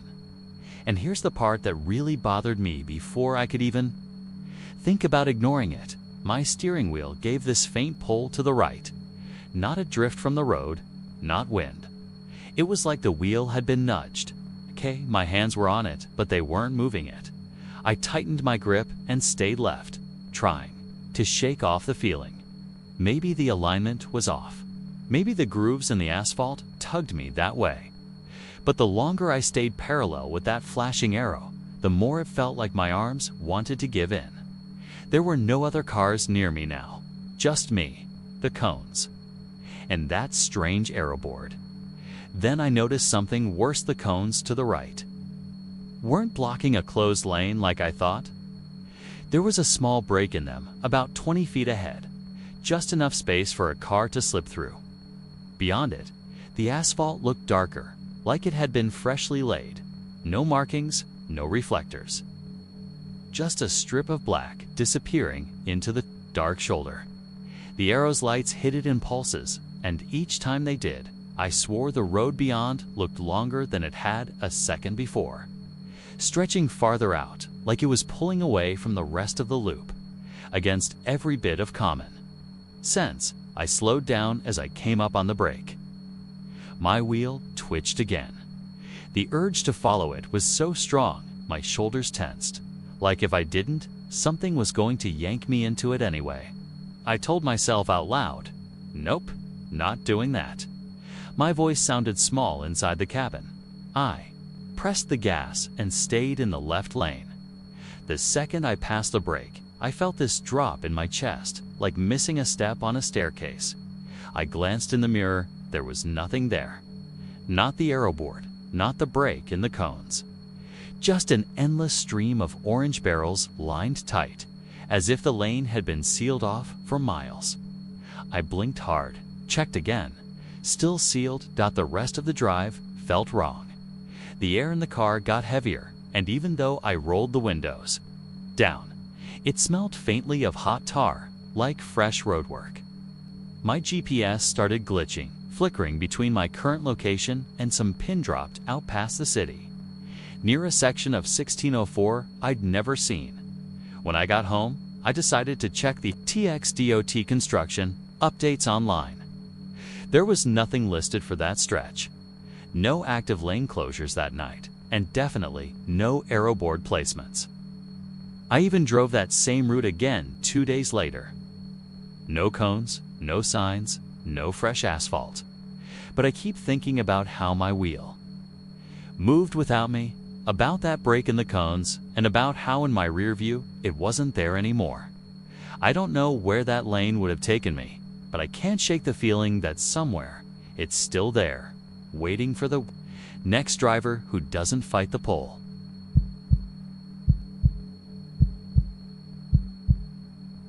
I was driving west out of Marfa on US 290 late last September, a little after midnight. The air was dry, the kind that crackles on your skin, and the desert was quiet except for the faint hum of my old Tacoma's engine. I had the windows cracked, just enough to let in the smell of dust and creosote. The moon hung low, fat and yellow, throwing pale light across the scrub and low hills. Out here, the sky feels too big, like it could swallow you if you stared too long. I had left Alpine an hour earlier after grabbing a late dinner with a friend and was heading toward Valentine, where I'd booked a small Airbnb for the night. The stretch between Marfa and Valentine is empty. Just the road, the brush, the occasional railroad track to your right, and that heavy, pressing silence. I wasn't tired exactly, but I was feeling the strange, detached alertness you get when it's too late to be driving and too early to be awake. About 5 miles out of town, I noticed the first light. It was a pinprick at first, out in the desert to the south of the highway. Not like a ranch light, didn't have the warm, fixed glow of a porch lamp. This one shimmered faintly, as if it were catching and bending light rather than emitting. At first, I thought it might be one of those famous Marfa lights people talk about, and I even slowed a little, hoping it would move or split or do something weird. But it just stayed there. A minute later, another one appeared about 30 yards away from it. Same faint shimmer, same weird hovering quality. I remember glancing at my phone on the passenger seat, thinking I should film it, but telling myself it was just atmospheric nonsense, light bouncing from a distant car or train. I drove on. 2 miles later, more lights appeared. This time, they were closer to the road, 10 of them, evenly spaced in a loose grid. My headlights washed over the scrubby desert in their direction, and I swear the lights brightened when the beams hit them. I eased my foot off the gas and let the truck roll, staring out at them. That's when I realized the grid wasn't random. The spacing, the shape hit, was too familiar. I didn't place it at first, not until one of the far lights blinked on, and then off the way a motion-activated light does. Then I recognized the pattern. It was the exact floor plan of my childhood home in El Paso. Same rectangle of the living room, same square of the kitchen, same short hall leading to what would have been my bedroom. I told myself it was coincidence, that the human brain loves to force patterns where there are none. But the longer I looked, the more it felt like it was showing me something. I kept driving, but my eyes stayed on the formation until it disappeared behind the low mesquite and yucca. A few minutes later, my phone buzzed with a single notification, even though I had no service out there. It was from my security camera. App back home. Motion detected backyard. I swiped it open, but the image wouldn't load. Just a spinning wheel, like it was trying to connect. The road dipped into a shallow valley, and for a moment the desert around me felt heavier, like the darkness was thicker. That's when the smell hit, a faint, chemical temps, like scorched wiring mixed with wet dirt. My headlights caught movement on the shoulder ahead. At first, I thought it was a coyote, but as I got closer, I saw it was a man standing perfectly still, facing away from the road. He was dressed in what looked like a filthy hoodie and jeans, but his posture was strange, his head tilted too far back, as if staring at the sky. I slowed, thinking maybe he was hurt, but before I could roll down the window, he stepped forward into the brush and vanished into the dark without a sound. I told myself not to stop. Out here, you don't pull over for strangers at night. I pressed the gas a little harder, watching my mirrors. That's when I saw them again, the lights. But now they weren't out in the desert. They were behind me. In my rear view, a perfect grid of them stretched across the road, each one pulsing faintly. The pattern was still my childhood home, but this time, one light at the far end was flickering rapidly. I remembered that in the old house, that spot would have been my bedroom. Closet. I drove faster. The road was empty, and the wind through the open window had turned cold, carrying that scorched smell again. My phone buzzed once more. Another motion alert, front yard this time. Still no service. Still no image loading by the time I hit Valentine. The lights were gone. The sky was just the sky again. I checked into the Airbnb, locked the door, and tried to tell myself I'd imagined it. In the morning, I had service again, so I opened the security app to check the alerts. There were 2 video clips from around the time I'd been on the road. The first was nothing but static, except for a faint grid of glowing points flickering in and out. The second showed my front yard. In the frame, under the porch light, was a man in a filthy hoodie. His head tilted all the way back, standing perfectly still. The app timestamp said he'd been there for 22 minutes. No one saw him arrive. No one saw him leave. And when? I paused the video. The grid of lights reflected in the front window formed the exact layout of my bedroom.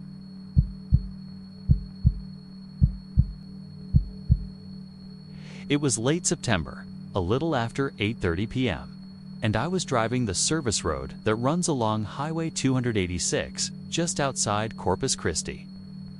The sun had gone down an hour ago, but the heat still clung to the air the way it does on the coast, thick and sticky, carrying the faint, briny smell from the bay mixed with exhaust from the nearby highway. My windows were down because my truck's AC had gone out again. And the warm wind carried the low drone of crickets from the ditches, along with the rhythmic whoosh of traffic on the main lanes to my left. I wasn't in any hurry, just coming. Back from grabbing dinner in town, heading toward my apartment in Flower Bluff. The service road was empty, except for the occasional car merging from an exit ramp. It was near the stretch where the road dips slightly, just past an overgrown lot. With a half-collapsed billboard that I saw her. A woman was walking along the gravel shoulder, barefoot, her arms folded across her chest like she was cold. Though it was still in the high 80s, she wore a faded black band tee that I couldn't make out at first. But as I slowed slightly, I saw the peeling white print, Buckley's Ballroom, Corpus Christi farewell show. Her jeans were ripped at the knees, and her long, dark hair was matted like she'd been out in the wind for hours. She glanced at me when I passed, not waving, just making eye contact that was long enough to feel deliberate. It was the kind of look that makes you press the gas without realizing it. I went maybe 200 yards before I felt that pull in my gut, the one that says you can't just leave someone out here barefoot in the dark. So I slowed, checked my mirrors, and pulled over onto the gravel. I leaned across and called out through the passenger window. "You okay? Need a ride somewhere?" She approached slowly, her steps oddly silent on the gravel, even barefoot.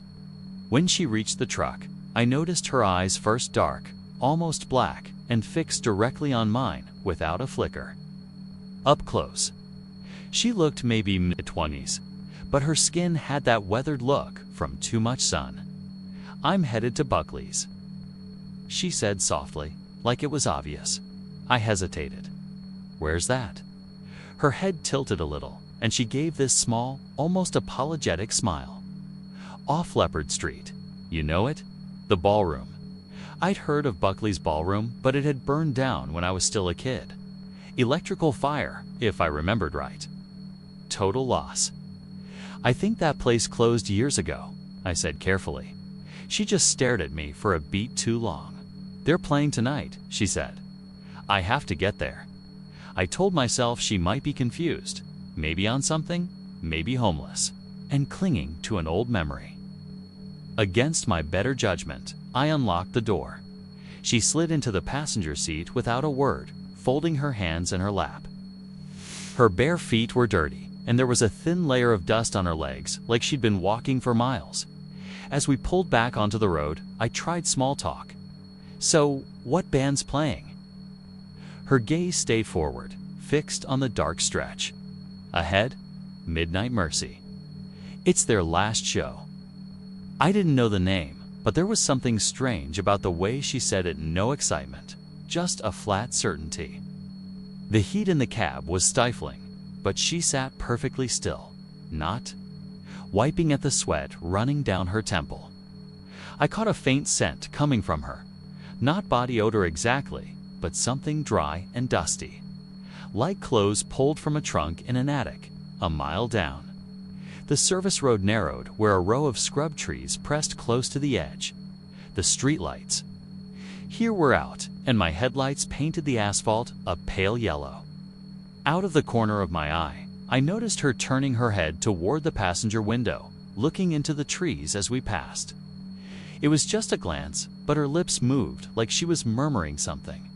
"You say something?" I asked. She turned back to me. "Almost there."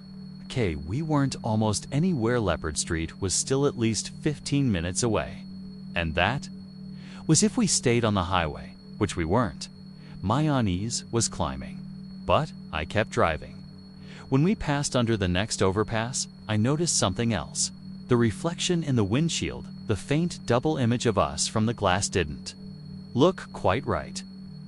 My own reflection was clear, but where hers should have been, there was just the dark smear of the passenger seat. I told myself it was just the glare or the angle, but my hands tightened on the wheel. We reached a cross street with a green light. I slowed, debating whether to turn back toward a more populated area. That's when she finally looked at me again, and her expression had shifted. The polite smile was gone. "You'll take me, right?" she asked, and though her voice was still calm, it had a weight behind it, like it wasn't really a question. I forced a laugh. "I think we're going the wrong way. I can drop you somewhere safe. Maybe call the cab." Filled suddenly with the sharp acrid scent of smoke, like wood and fabric burning. I coughed, glancing around, but there was no smoke in the air, just the smell, thick and unmistakable. She closed her eyes and inhaled deeply, almost like she was savoring it. "I told you," she whispered. "They're playing tonight." That was enough. I pulled over hard onto the gravel, my tires kicking dust into the headlights. "You need to get out," I said, keeping my voice steady. Her eyes opened, and for the first time, there was something else in them, something that made my stomach knot. Not anger, not sadness, just a kind of empty recognition. She reached for the door handle, then paused.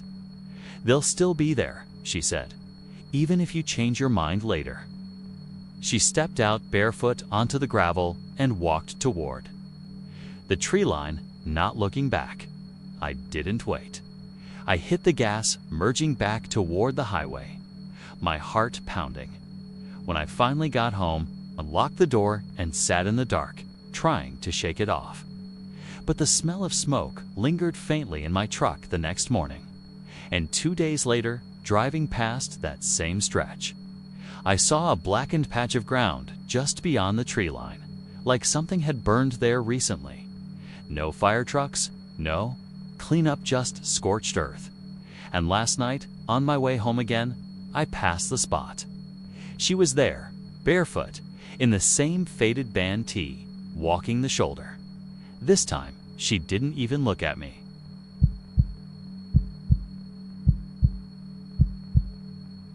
It was just after 4 in the afternoon when I left Amarillo, heading west on US 60.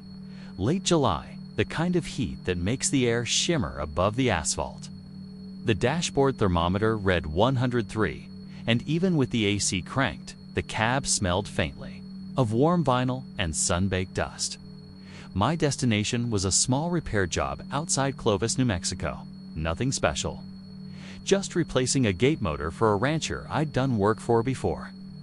The road stretched ahead in long, empty ribbons, pale yellow grass rolling out to the horizon in every direction. It was the kind of drive where you start to notice the little things, the rhythmic slap of tires over expansion joints, the way the sky looked bleached at the edges, the far-off glint of a silo catching the sun. Somewhere past Hereford, I saw the wall of dust. At first I thought it was just a farmer's combine kicking up dirt. But as I got closer, it kept growing, rising higher and wider until it swallowed the horizon. The color was wrong too, not the light tan you get from dry soil, but a darker, heavier brown like wet clay or old coffee grounds. I slowed down, watching tumbleweeds whip sideways across the road as the wind picked up. Dust storms aren't unusual in the Panhandle, but this one didn't move like weather. It seemed to breathe, surging forward, then pulling back, as if it were deciding something. I should have turned around, but there's no real place to pull over out there except gravel shoulders, and I figured I could push through. As soon as I hit the leading edge, it was like someone dropped a blanket over the world. The sunlight vanished. My headlights only lit a swirling wall of grit. I could feel the wind buffeting the truck, the steering wheel tugging in my hands. Dust hissed against the windshield like sandpaper. Then I heard it, a faint murmur under the roar of the storm at first. I thought it was just the wind whistling through the mirrors, but it had rhythm. It was speaking. My name came first, clear, then my sister's, then my dad's.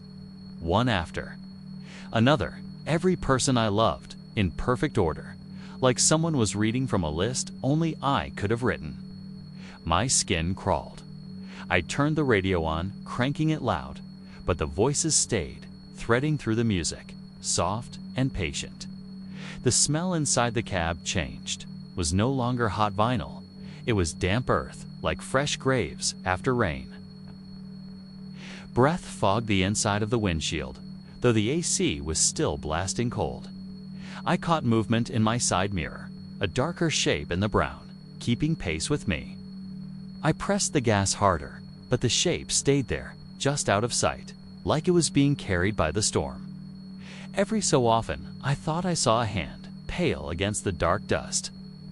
Fingers flexing as if reaching for the door handle. I gripped the wheel so hard, my knuckles ached. My mouth was dry, my heartbeat hammering in my ears.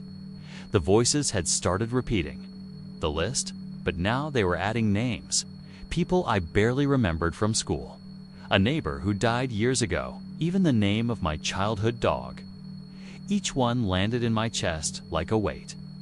I tried to focus on the yellow centerline, but the paint was almost gone under the grit. For a second, I thought I felt the road tilt, as if the storm was pushing me sideways into a ditch I couldn't see. Then, without warning, the dust broke. I burst out into sunlight like I'd driven through a curtain.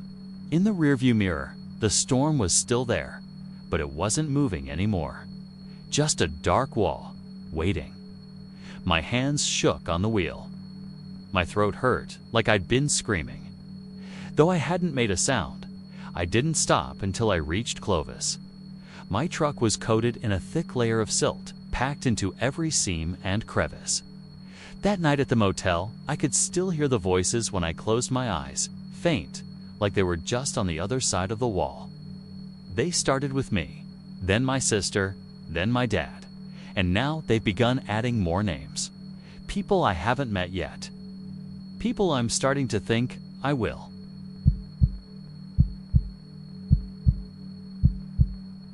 I drove home from Abilene on a Tuesday night in late March, the 26th, pulling out of my cousin's driveway at 10:14 p.m. with the dome light dying on a slow fade and a paper cup of coffee wedged in the console.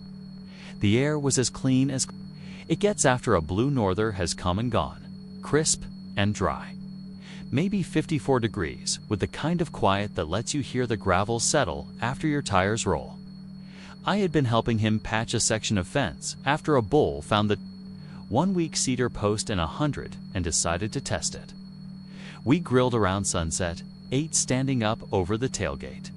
And when I left, he handed me a cut of backstrap wrapped in butcher paper and said to tell my dad he still owed him for the last time the bull got loose. I joked that I would hold the meat for ransom. We both laughed, and I turned south out of his Kalish driveway onto FM 77. Then east to pick up FM 604, just past Caps.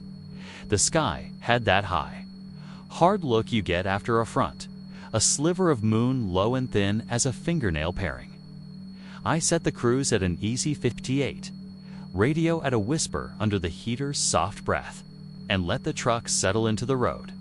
The stretch from Caps down past Potosi and toward Lawn is a spare kind of beautiful when your eyes are open too. Mesquite and shin oak make low shadows that slide across the pastures. Barbed wire flashes and tight white stitches when your headlamps catch a staple. There are cattle tanks cupped into the land like bruises, and every mile or so, an iron entrance arch with a ranch name that means something to the family that lives behind it.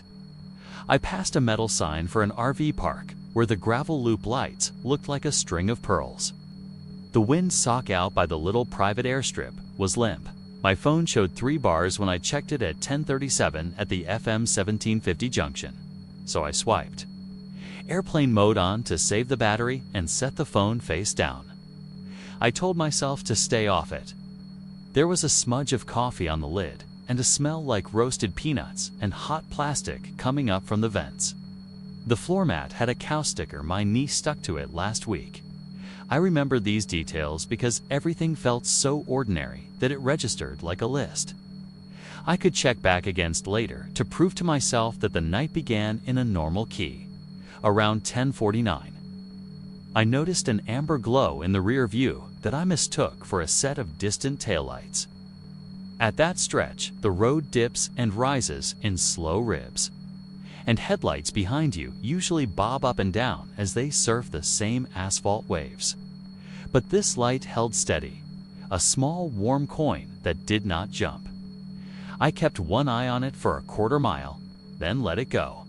Perfect conditions for a deer to appear and ruin my week, so I went back to scanning the ditches and fence lines. Somewhere between the signs for view and upland, I passed a dead armadillo that looked like a burst football, and the smell of it came and went like a sour hand over my face. The amber glow in the mirror was a little larger when I checked again. I told myself it was probably a hazard light on a slow-moving rig or a county work truck. The FM roads out here are the kind of places where you pull over wide for other drivers, where a thank you wave still means something. I was already angling to be courteous before the situation had a name. At 11:03, the amber light had grown into a fixed, slow-rotating beacon, the kind of beacon that crowns a wrecker. The halo washed the road behind me with a syrupy pulse that lit the white spray of gravel on the shoulders and made the road stripes breathe. I could make out a silhouette, a square cab, a boom arm yawing up and back, a winch box slung like a stubborn jaw. The truck itself felt wrong at first glance. Not wrong like illegal. Wrong like time had skipped around it while it kept working. The paint on the hood was flat and non-reflective, not matte black exactly. It's more like primer that had sucked the shine out of every rain it ever sat in. No company name on the door. No dot numbers. The beacon's rotation was deliberate, almost lazy, and yet it never missed a beat. I turned the radio down until it was just the whisper of a DJ saying something about a sponsor. The heater fan made a low hush that seemed suddenly too loud. There's a lane for turning down to a church I sometimes use as a landmark. The church is small, white, with a metal roof and a light that stays on over the double doors. I signaled at that lane and eased right, expecting the wrecker to slide past with a 2-fingered wave. But it matched my move and held position directly behind me. The beacon kept that slow syrup spin. I signaled left back into the lane, and it drifted left with me, as if we were bound by something more than courtesy. I could feel the little hairs on my arms lift.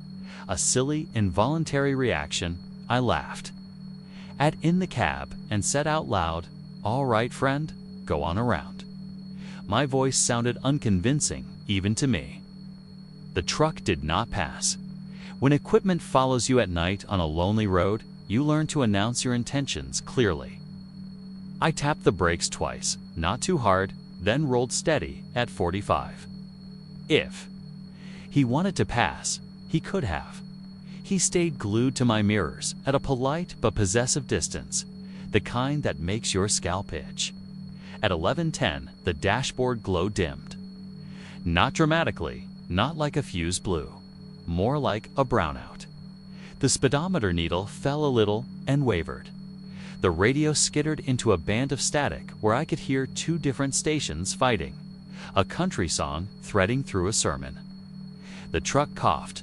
I keep my truck in good condition. I know the sound of a clogged fuel filter when I hear it. This was not that.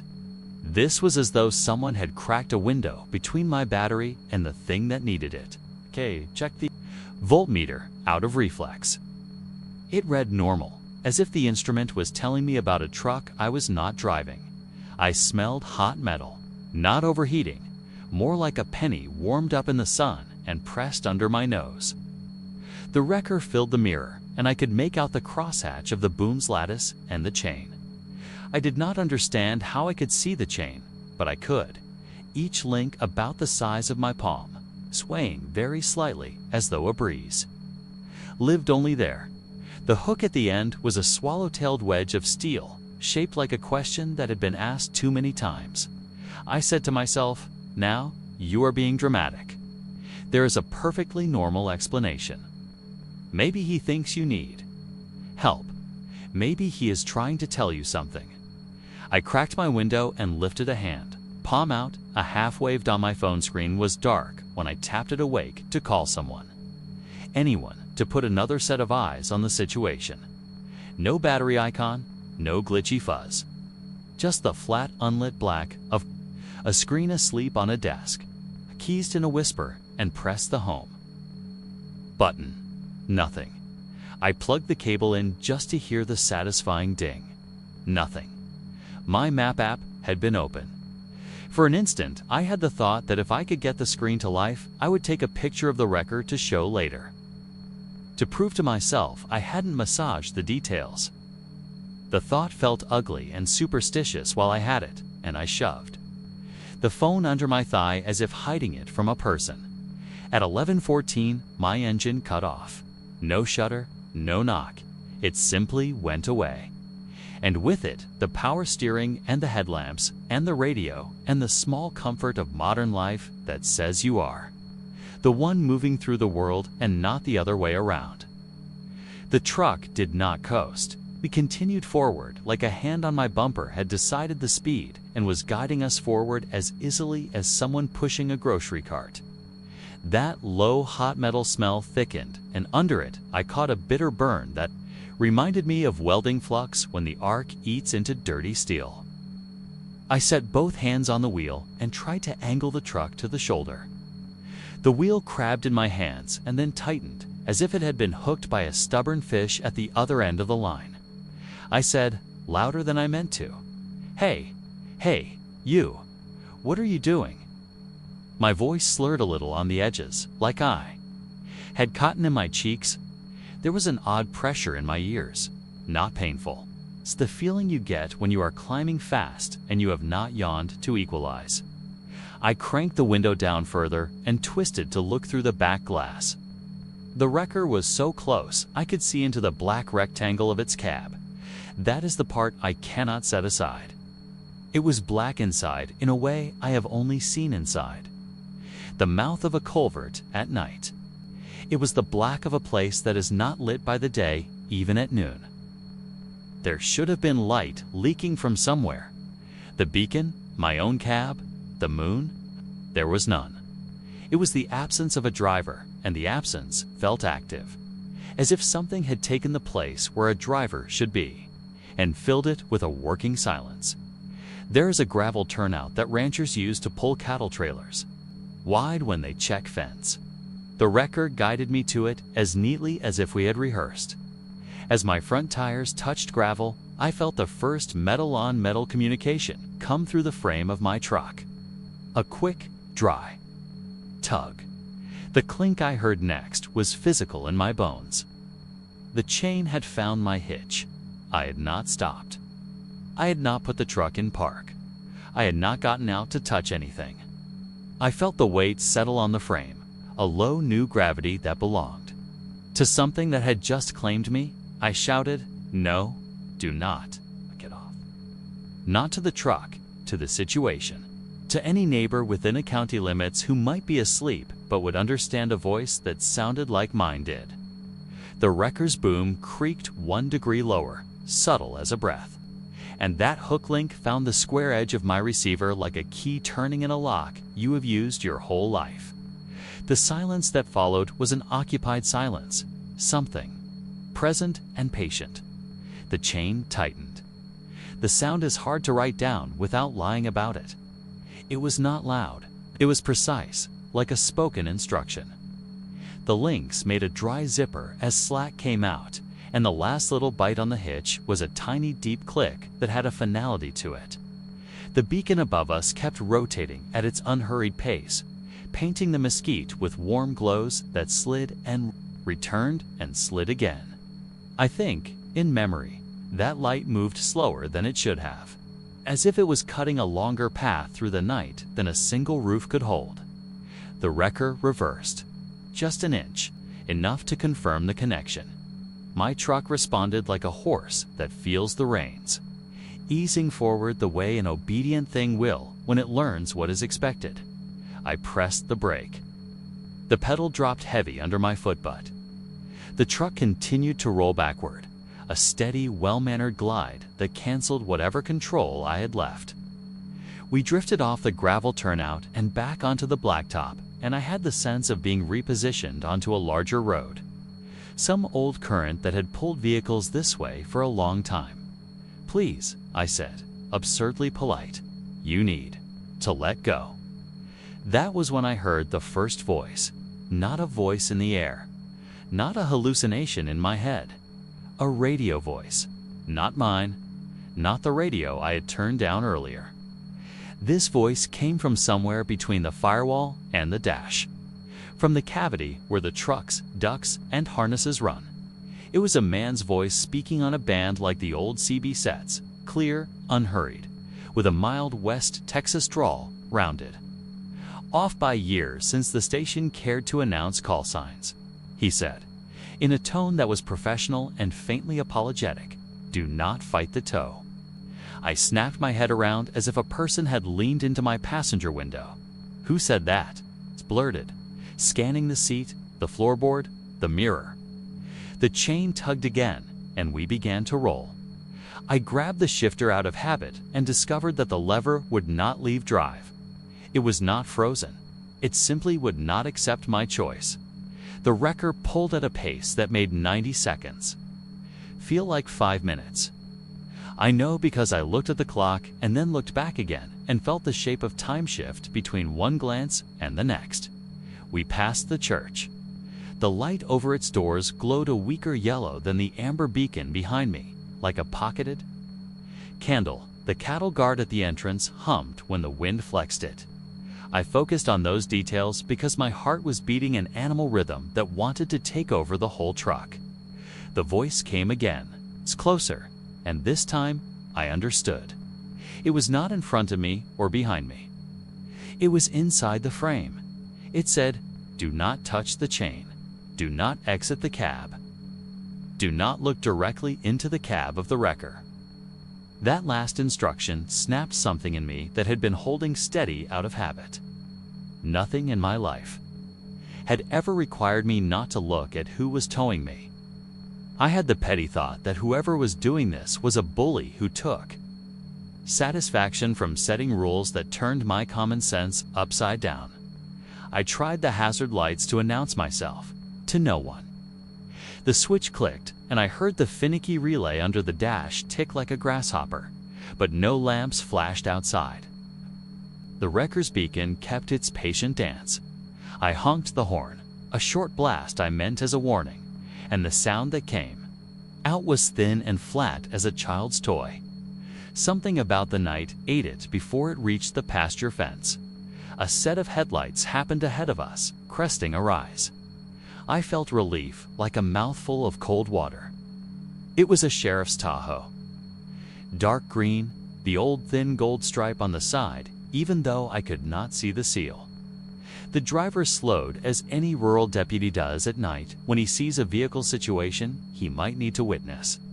I flapped my left hand out the window, palm down, the way you do to ask someone to wait. The Tahoe's brake lights flared. Deputies. Window rolled down. I could see the ghost blue glow of a laptop on the dash. I shouted, "Hey, can you see what he's doing?" He hooked me, and my engine died, and my phone is dead, and it will not unhook. I did not pull over.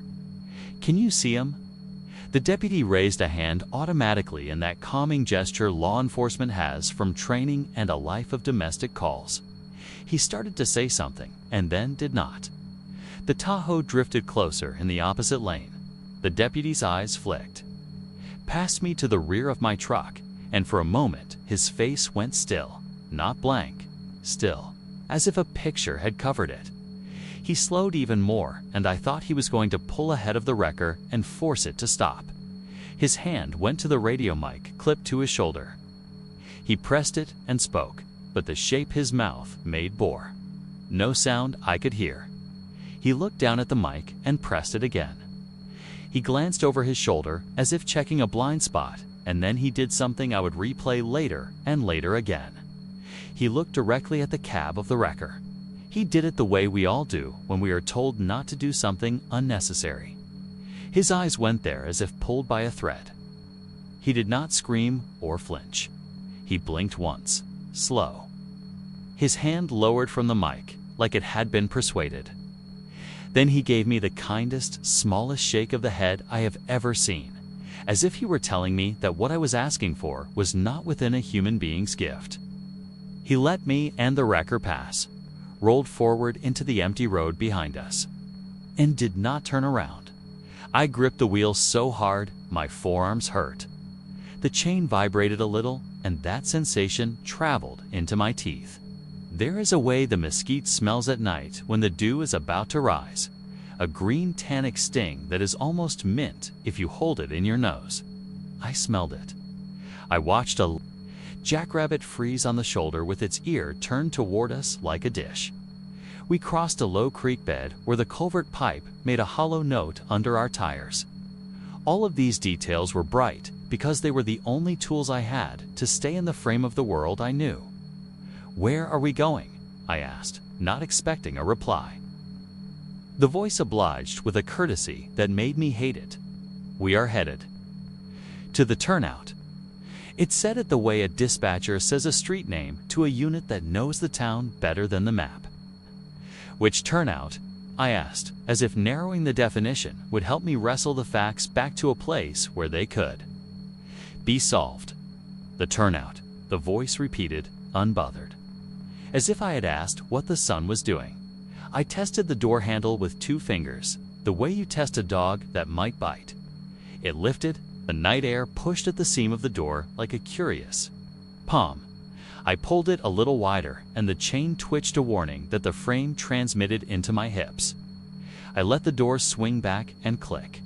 The voice did not scold. It did not need to. The road did that job for it. The wrecker slowed. The chain went slack for a heartbeat and then bit again in a new direction. We eased off the blacktop onto a wider apron of gravel than the one before. I recognized it, though I could not have given you a mile marker to save my life. It is the kind of turnout the county makes when a culvert needs extra space for dump trucks to park while they clean it.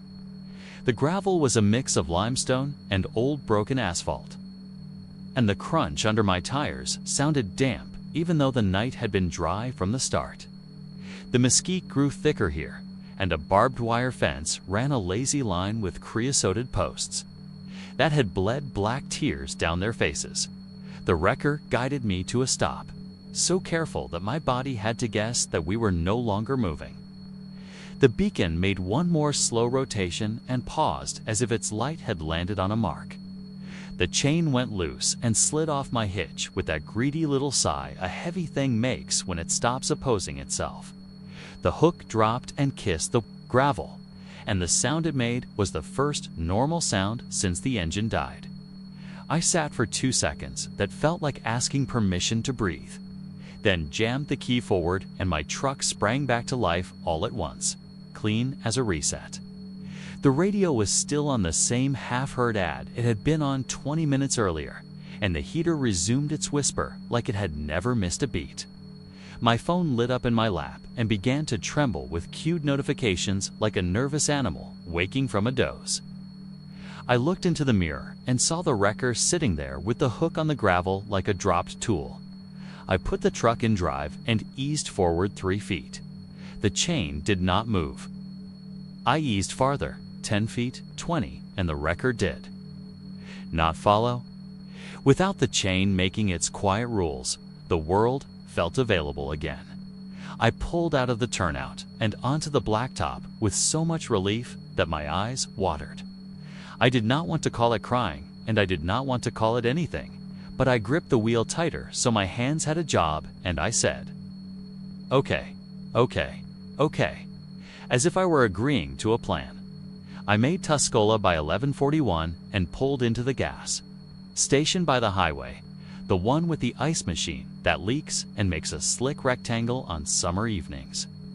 Bright light, music, the hum of refrigeration. The blessed nonsense of a convenience store counter where somebody had stacked beef jerky in a pyramid. I parked under a camera and got out on shaking legs like I had been on a boat all day.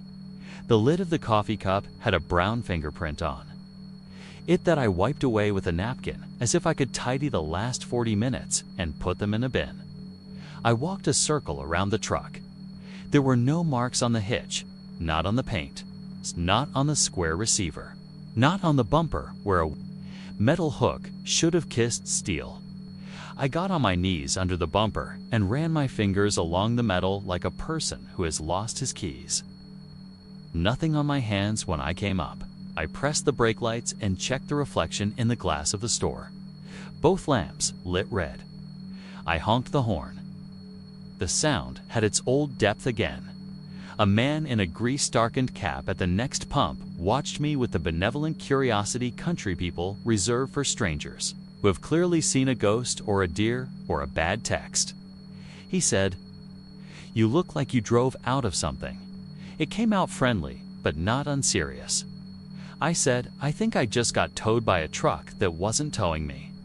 I expected him to laugh and let me off the hook of my own sentence. He did not. His face tightened and relaxed again, the way a field does in a wind gust. He looked past me down the road the way you look at a weather front rather than a vehicle. "Did it have a light?" he asked. "Amber," I said. "Slow." He nodded once. "Did you try to get out?" I felt heat rise in my face, like I was the one who had violated a rule at a place where rules matter. I cracked the door, I admitted. He shook his head, not scolding, resigned. "No, not when it is on you." He looked older all at once, or maybe he was just carrying something close to the surface. "My daddy used to run a wrecker out of here," he said, tapping the brim of his cap like he wished it had a company logo to point to. "Back when this place still had a garage and not just lottery tickets and beer. He told me there is a truck that runs that road when it wants to.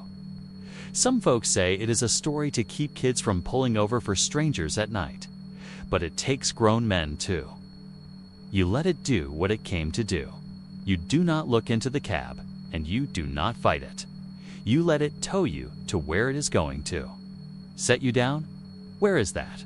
I asked. He shrugged. "A turnout," he said, and the word felt worn thin between us. "Sometimes different ones, sometimes the same, if you believe the talk." He squinted at my truck the way a person does at a dog that has come home with a new scar. "You are okay," he said. Not quite a question. I nodded because I was standing in light and my keys were in my pocket and the lid of my cup was warm under my fingers. "Then you let it do what it was going to do," he said, relieved in a way that offended me for a second and then did not. "Have you?" I started and stopped. Because asking a man you just met at a pump if he has been towed by a ghost is a kind of intimacy I do not know how to back out of. He saved me. "No," he said. "But my daddy went looking one night when a rancher's boy did not come back from Abilene. He went down 604 with his lights off and his mirrors taped over." He smiled without humor. The kind of foolish clever you get when you are afraid. He found the boy's truck at the turnout by the dry creek with the chain marks in the dust. Behind it, the boy was fine, frightened and mad and not a little ashamed. Daddy brought him home and told him to keep it to himself. The boy did not. That is why people like me Know how to name what you saw without making you feel crazy. I told him about the deputy. He nodded in a way that said he believed me more because of that. They know, he said, or the old ones do. The new ones will learn if they stay long enough.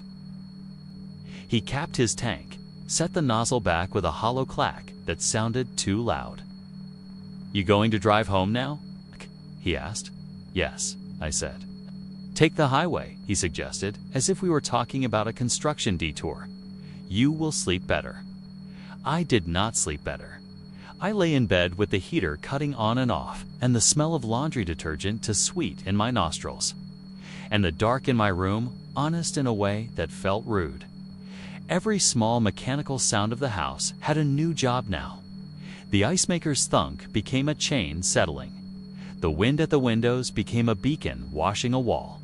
I got up twice to look out of my driveway as if the wrecker might have found my house and backed down to nose at the hitch of my truck where it lived under the pecan. The street was empty each time, and the fact of its emptiness did not touch the parts of me that had kept vigil for an amber glow. The next morning, I went out with coffee and stood with my hand on the tailgate like a person might stand at a hospital. Bed after the person in it has come home from something you did not witness. There was a chalk smear where dust had been rubbed off by exactly nothing. A small suggestion of a curved path under where the hook would have swung if hooks left marks on paint without touching it. If I had not wanted to find a sign, I might not have. I found it and then told myself it could have been anything.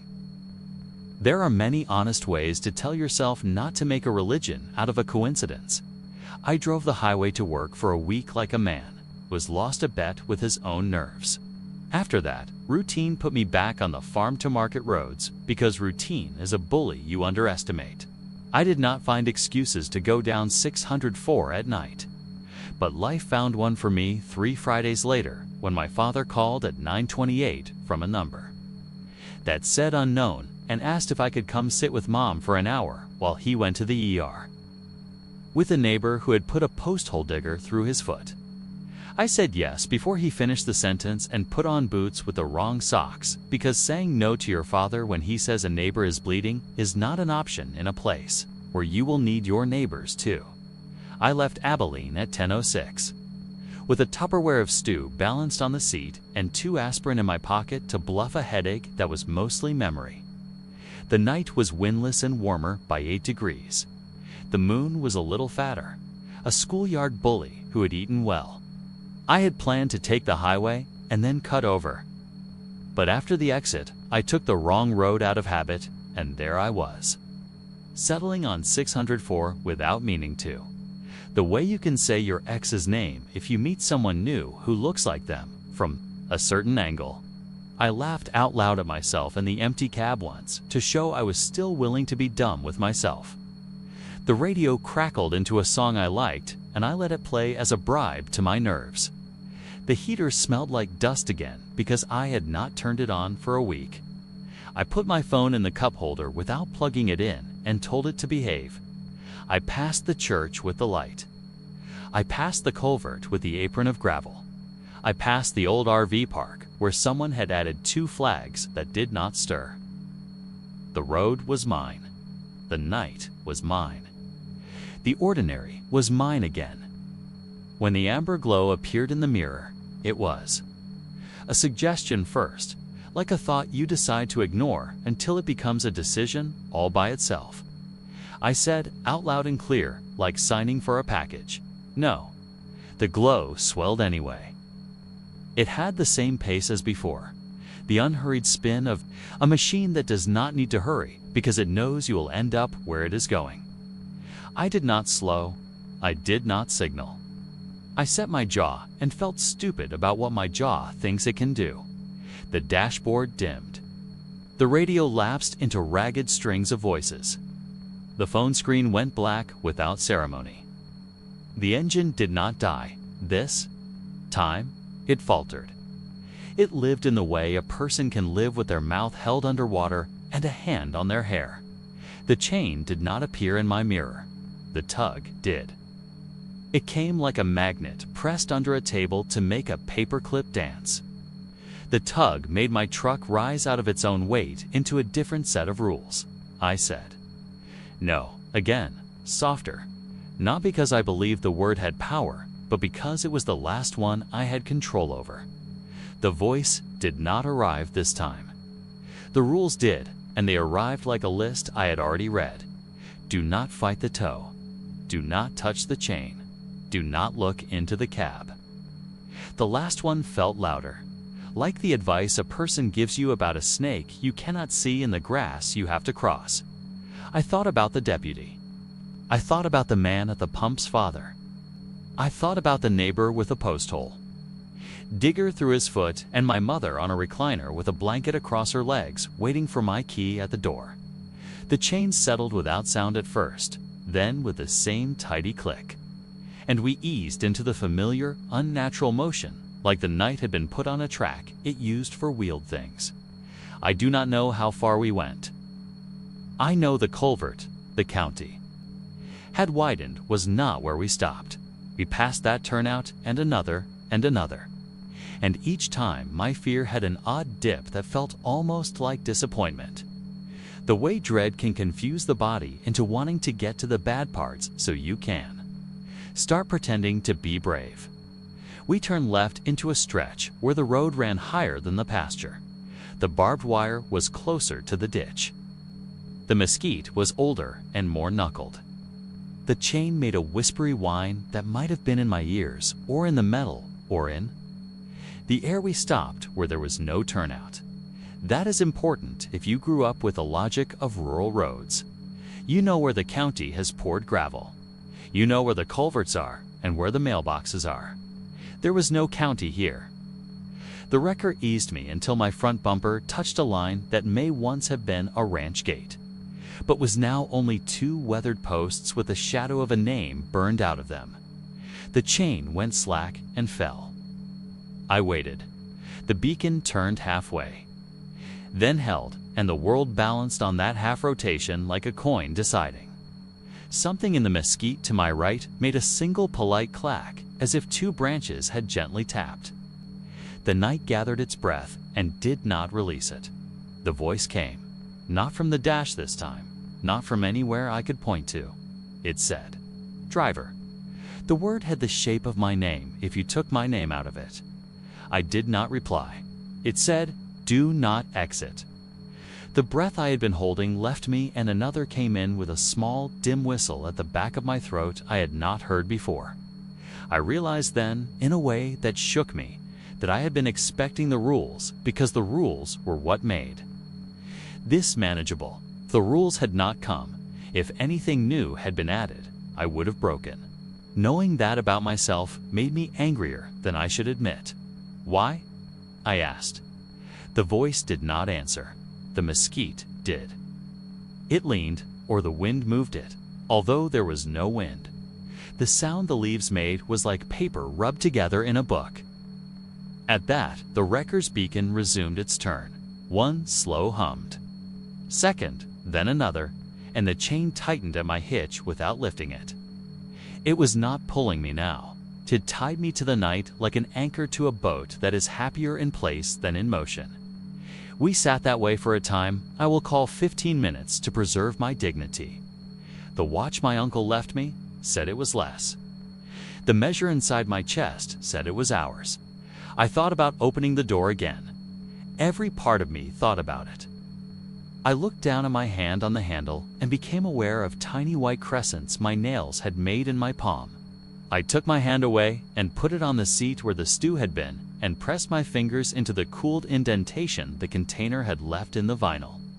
My mother once put a metal pan on a car seat after buying a pie from a church sale and burned a perfect circle into it that stayed there until she sold the car. These are the facts you put up between you and the thing that has you so you can keep some ground of your own. It let me go when an 18-wheeler hit the far rise and dipped into our stretch of road. I watched the apportioning of its light down the pasture fence and thought, greedily, "Good, come here." It was a cattle hauler, tall and slatted, empty by the sound of it. The driver must have seen the same amber glow I had, because he eased down and drifted a shoulder's width too. Give us room. As he came along our little prison, the wrecker's beacon flattened and went out. A magician's card turned blank. The chain fell from my hitch and made the tidy sound again. My truck lit up like a patient in recovery. The radio completed a sentence it had started half an hour earlier. The hazard lamps began to tick and flash without my hand on the switch, and I let them. The cattle hauler's driver blew one short honk as he passed, just a human thing thrown into the air like a rope. I pulled forward to where the gate had been and looked for the name burned out of it. I could not read the ghosts of letters. If it had said anything, time had licked it away. I drove on. The road was soft under the tires like bread. The night felt used up, but not tired. When I reached my parents' place, the clock on the microwave said 11:58, and the stew was still warm, and my mother was awake under her blanket. Hair smoothed back and eyes the bright of someone who tried not to doze in case she missed a knock. I sat with her and watched a game show where the host kept insisting that anything is possible with the right partners. I put the stew in bowls and we ate quietly. I did not tell her. I did not tell my father when he came back just before 1. With blood on his cuffs that was not his, and a look in his eyes that said something had gone well inside. A room with stainless steel. I did not tell anyone for 3 days, and then I told the man at the pumps, who I now saw in the mornings when I bought a biscuit and a coffee, and he said, "You are the fellow who got towed, like a man recognizes a man who has been underwater." I know what you will say if you are reading this in a chair with a lamp to your left and your phone at a responsible brightness. You will say that the truck was real and the driver was playing a stupid game, and I was frightened into offering my own conclusions. You will say that my battery had a loose connection that my mechanic will find if I tell him where to jiggle the harness. You will say that my memory stacked details like firewood in a way that uses the logs of 2 nights to build one tidy pile. I would tell you yes to all 3 if it would carry me across this next stretch of nights. I would agree with you and say thank you for your time. I would go as far as to tell you it was an anxiety attack that made a law out of a suggestion. I am not stubborn. I would like to be done. 2 weeks later, I woke at 3:11 a.m. to the sound of a link striking metal. 1 link, 1 small strike. It was not outside. It was in the house, or that is where the sound placed itself for me. It came from the laundry room, where I had left my truck keys on a hook that used to hold my mother's apron. I lay still and did not lower the covers from my throat like a child. When I found the nerve, I got up and patted down the hall with the quiet your body knows when it has learned it is possible that a noise belongs to something you should not surprise. There was nothing in the laundry room but my shirts and the detergent and the hook on the wall. My keys hung where I left them. The chain sound did not repeat. I stood there until the air I had moved by walking became indistinguishable from the air in the room that had not been moved at all. I slept again because I forced sleep to sit on my chest like a blanket. The next morning, my truck started fine. The radio remembered the time. The heater remembered the smell.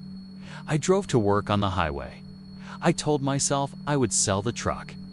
I told myself I would ask a friend to follow me home at night if I had to take 604. I told myself, there is a difference between a thing that happens and a thing that happens to you twice. I told myself I had done nothing wrong and that the rules that were given to me are not binding if I refuse to carry them forward. I told myself many things in a voice that was calm and convincing and full of common sense. The kind of voice you would trust if you heard it on a radio at night the first time I had the dream. A lantern swung behind a shoulder I could not see. The second time, there were taillights planted in the dirt at the edge of a cedar thicket like haunted fruit. The third time, I was a deputy in a dark green Tahoe, and I lifted my eyes toward the cab of a truck I had been told not to look at. and the deep quiet that sat there filled me up until there was no room for anything else. After that, I stopped dreaming it in full and instead lived with the sensations as if I had installed them. The tug in the frame, the zipper of links, finding order. The spin of a beacon measured by breath. I started to carry wire cutters in the door pocket of my truck, though I did not imagine in any honest way that they would help. I started to keep my phone on airplane mode unless I needed it in a way that felt superstitious even to me. You can tell yourself you will simply never take a certain road again.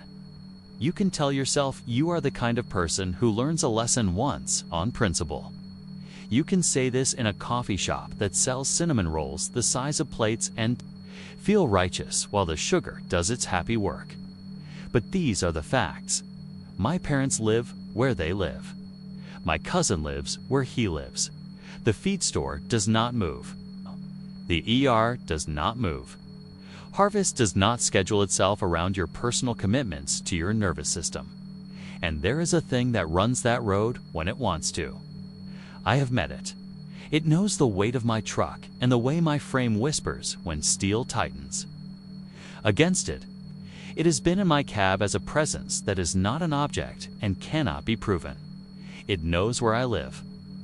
I say this not with melodrama, but because the other night, at 12:03, when I was returning from the 7-Eleven with a bag of ice and a gallon of milk, I turned onto my street and my headlights made a soft white wall on the pecan tree, and there, just at the edge where light becomes not light, something returned a slow, soft amber turn once, with a patience that said it had all the time there ever was.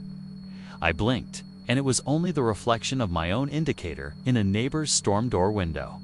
I told myself that twice. I carried the milk inside and set it on the counter. I stood at the sink with the faucet running and listened for a chain. Clink and heard the washing machine shift on the last spin cycle. If I drive it again and it comes, I will do as I did before.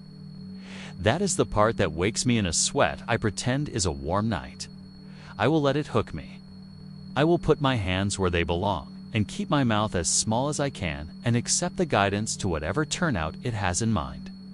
I will not look into the cab because I saw what the deputy's face did when he did that, and I am not built to carry whatever he took with him down his road. If you are reading this and you live where the FMS cut the land into long, quiet slices, if you are reading this anywhere, really, and you keep a truck in good shape and a phone charged and a mind that prides itself on labeling what it sees, and if a glow appears behind you that is not in a hurry and your engine decides it would rather not be an engine for a little while, and a voice that is not at a frequency you own says do not fight the tow, then understand that you are not being asked for your opinion. You are being asked for your consent to be placed. And consent is a large word that here means something simpler. Sit still. Last night I went out to the driveway at 11:58 because I could not sit any longer in a house that had decided to be safe. I stood by the hitch with the porch light off and the sky black as a pocket. And I pressed the bottom edge of the receiver with my thumb because there is a little burrs where the paint chipped hauling a flatbed last summer. My thumb came away clean. A sound came from somewhere to my left, a small, mannerly metal tap, not close, not far, precisely located at the distance where a person with work to do would stand so as not to crowd you. I did not turn. There was nothing to turn to. The sound did not come again. A breeze came and found nothing to move and left. Inside the house, a clock that had belonged to my grandmother found its hour and struck it, slow, 12 deliberate notes. On the fourth note, the tiniest suggestion of amber washed the corner of my yard where the fence turns and the neighbor's dog digs under to visit when he is bored. I could tell you the source. I could say it was a reflection of a passing car's turn signal. I did not hear a car. I did not smell exhaust. I did not add to the story. I stood there and let the note ring out and then the next and the next, until the last faded into air that had no reason to hold it. I went inside then and locked the door. And for the first time, I realized I had never once heard the wrecker start its engine or shift its gears or grind its transmission as it found the right ratio for the tow. It did not make those sounds because it did not need to, or because I was not the person who was allowed to hear them. Either answer unsettles me equally. I am writing this because someone asked me. Easy as you asked for salt at a breakfast counter. If I had ever had trouble on 604 at night, and I heard myself say no without thinking, the word came out clean and clear and helpful. I thought about my mother's blanket and the deputy's quiet head shake, and the man at the pumps and the chain's tidy click, and I let the lie sit there because it was the next right thing to do in a world that does not need my ghost story to function. But we all leave small instructions for each other in places where a stranger might find them when they need them. This is mine. If a wrecker takes you, give it what it asks. Find a way to be a passenger without believing that makes you weak. Do not open the door. Do not look into the cab. Do not pretend you are not frightened.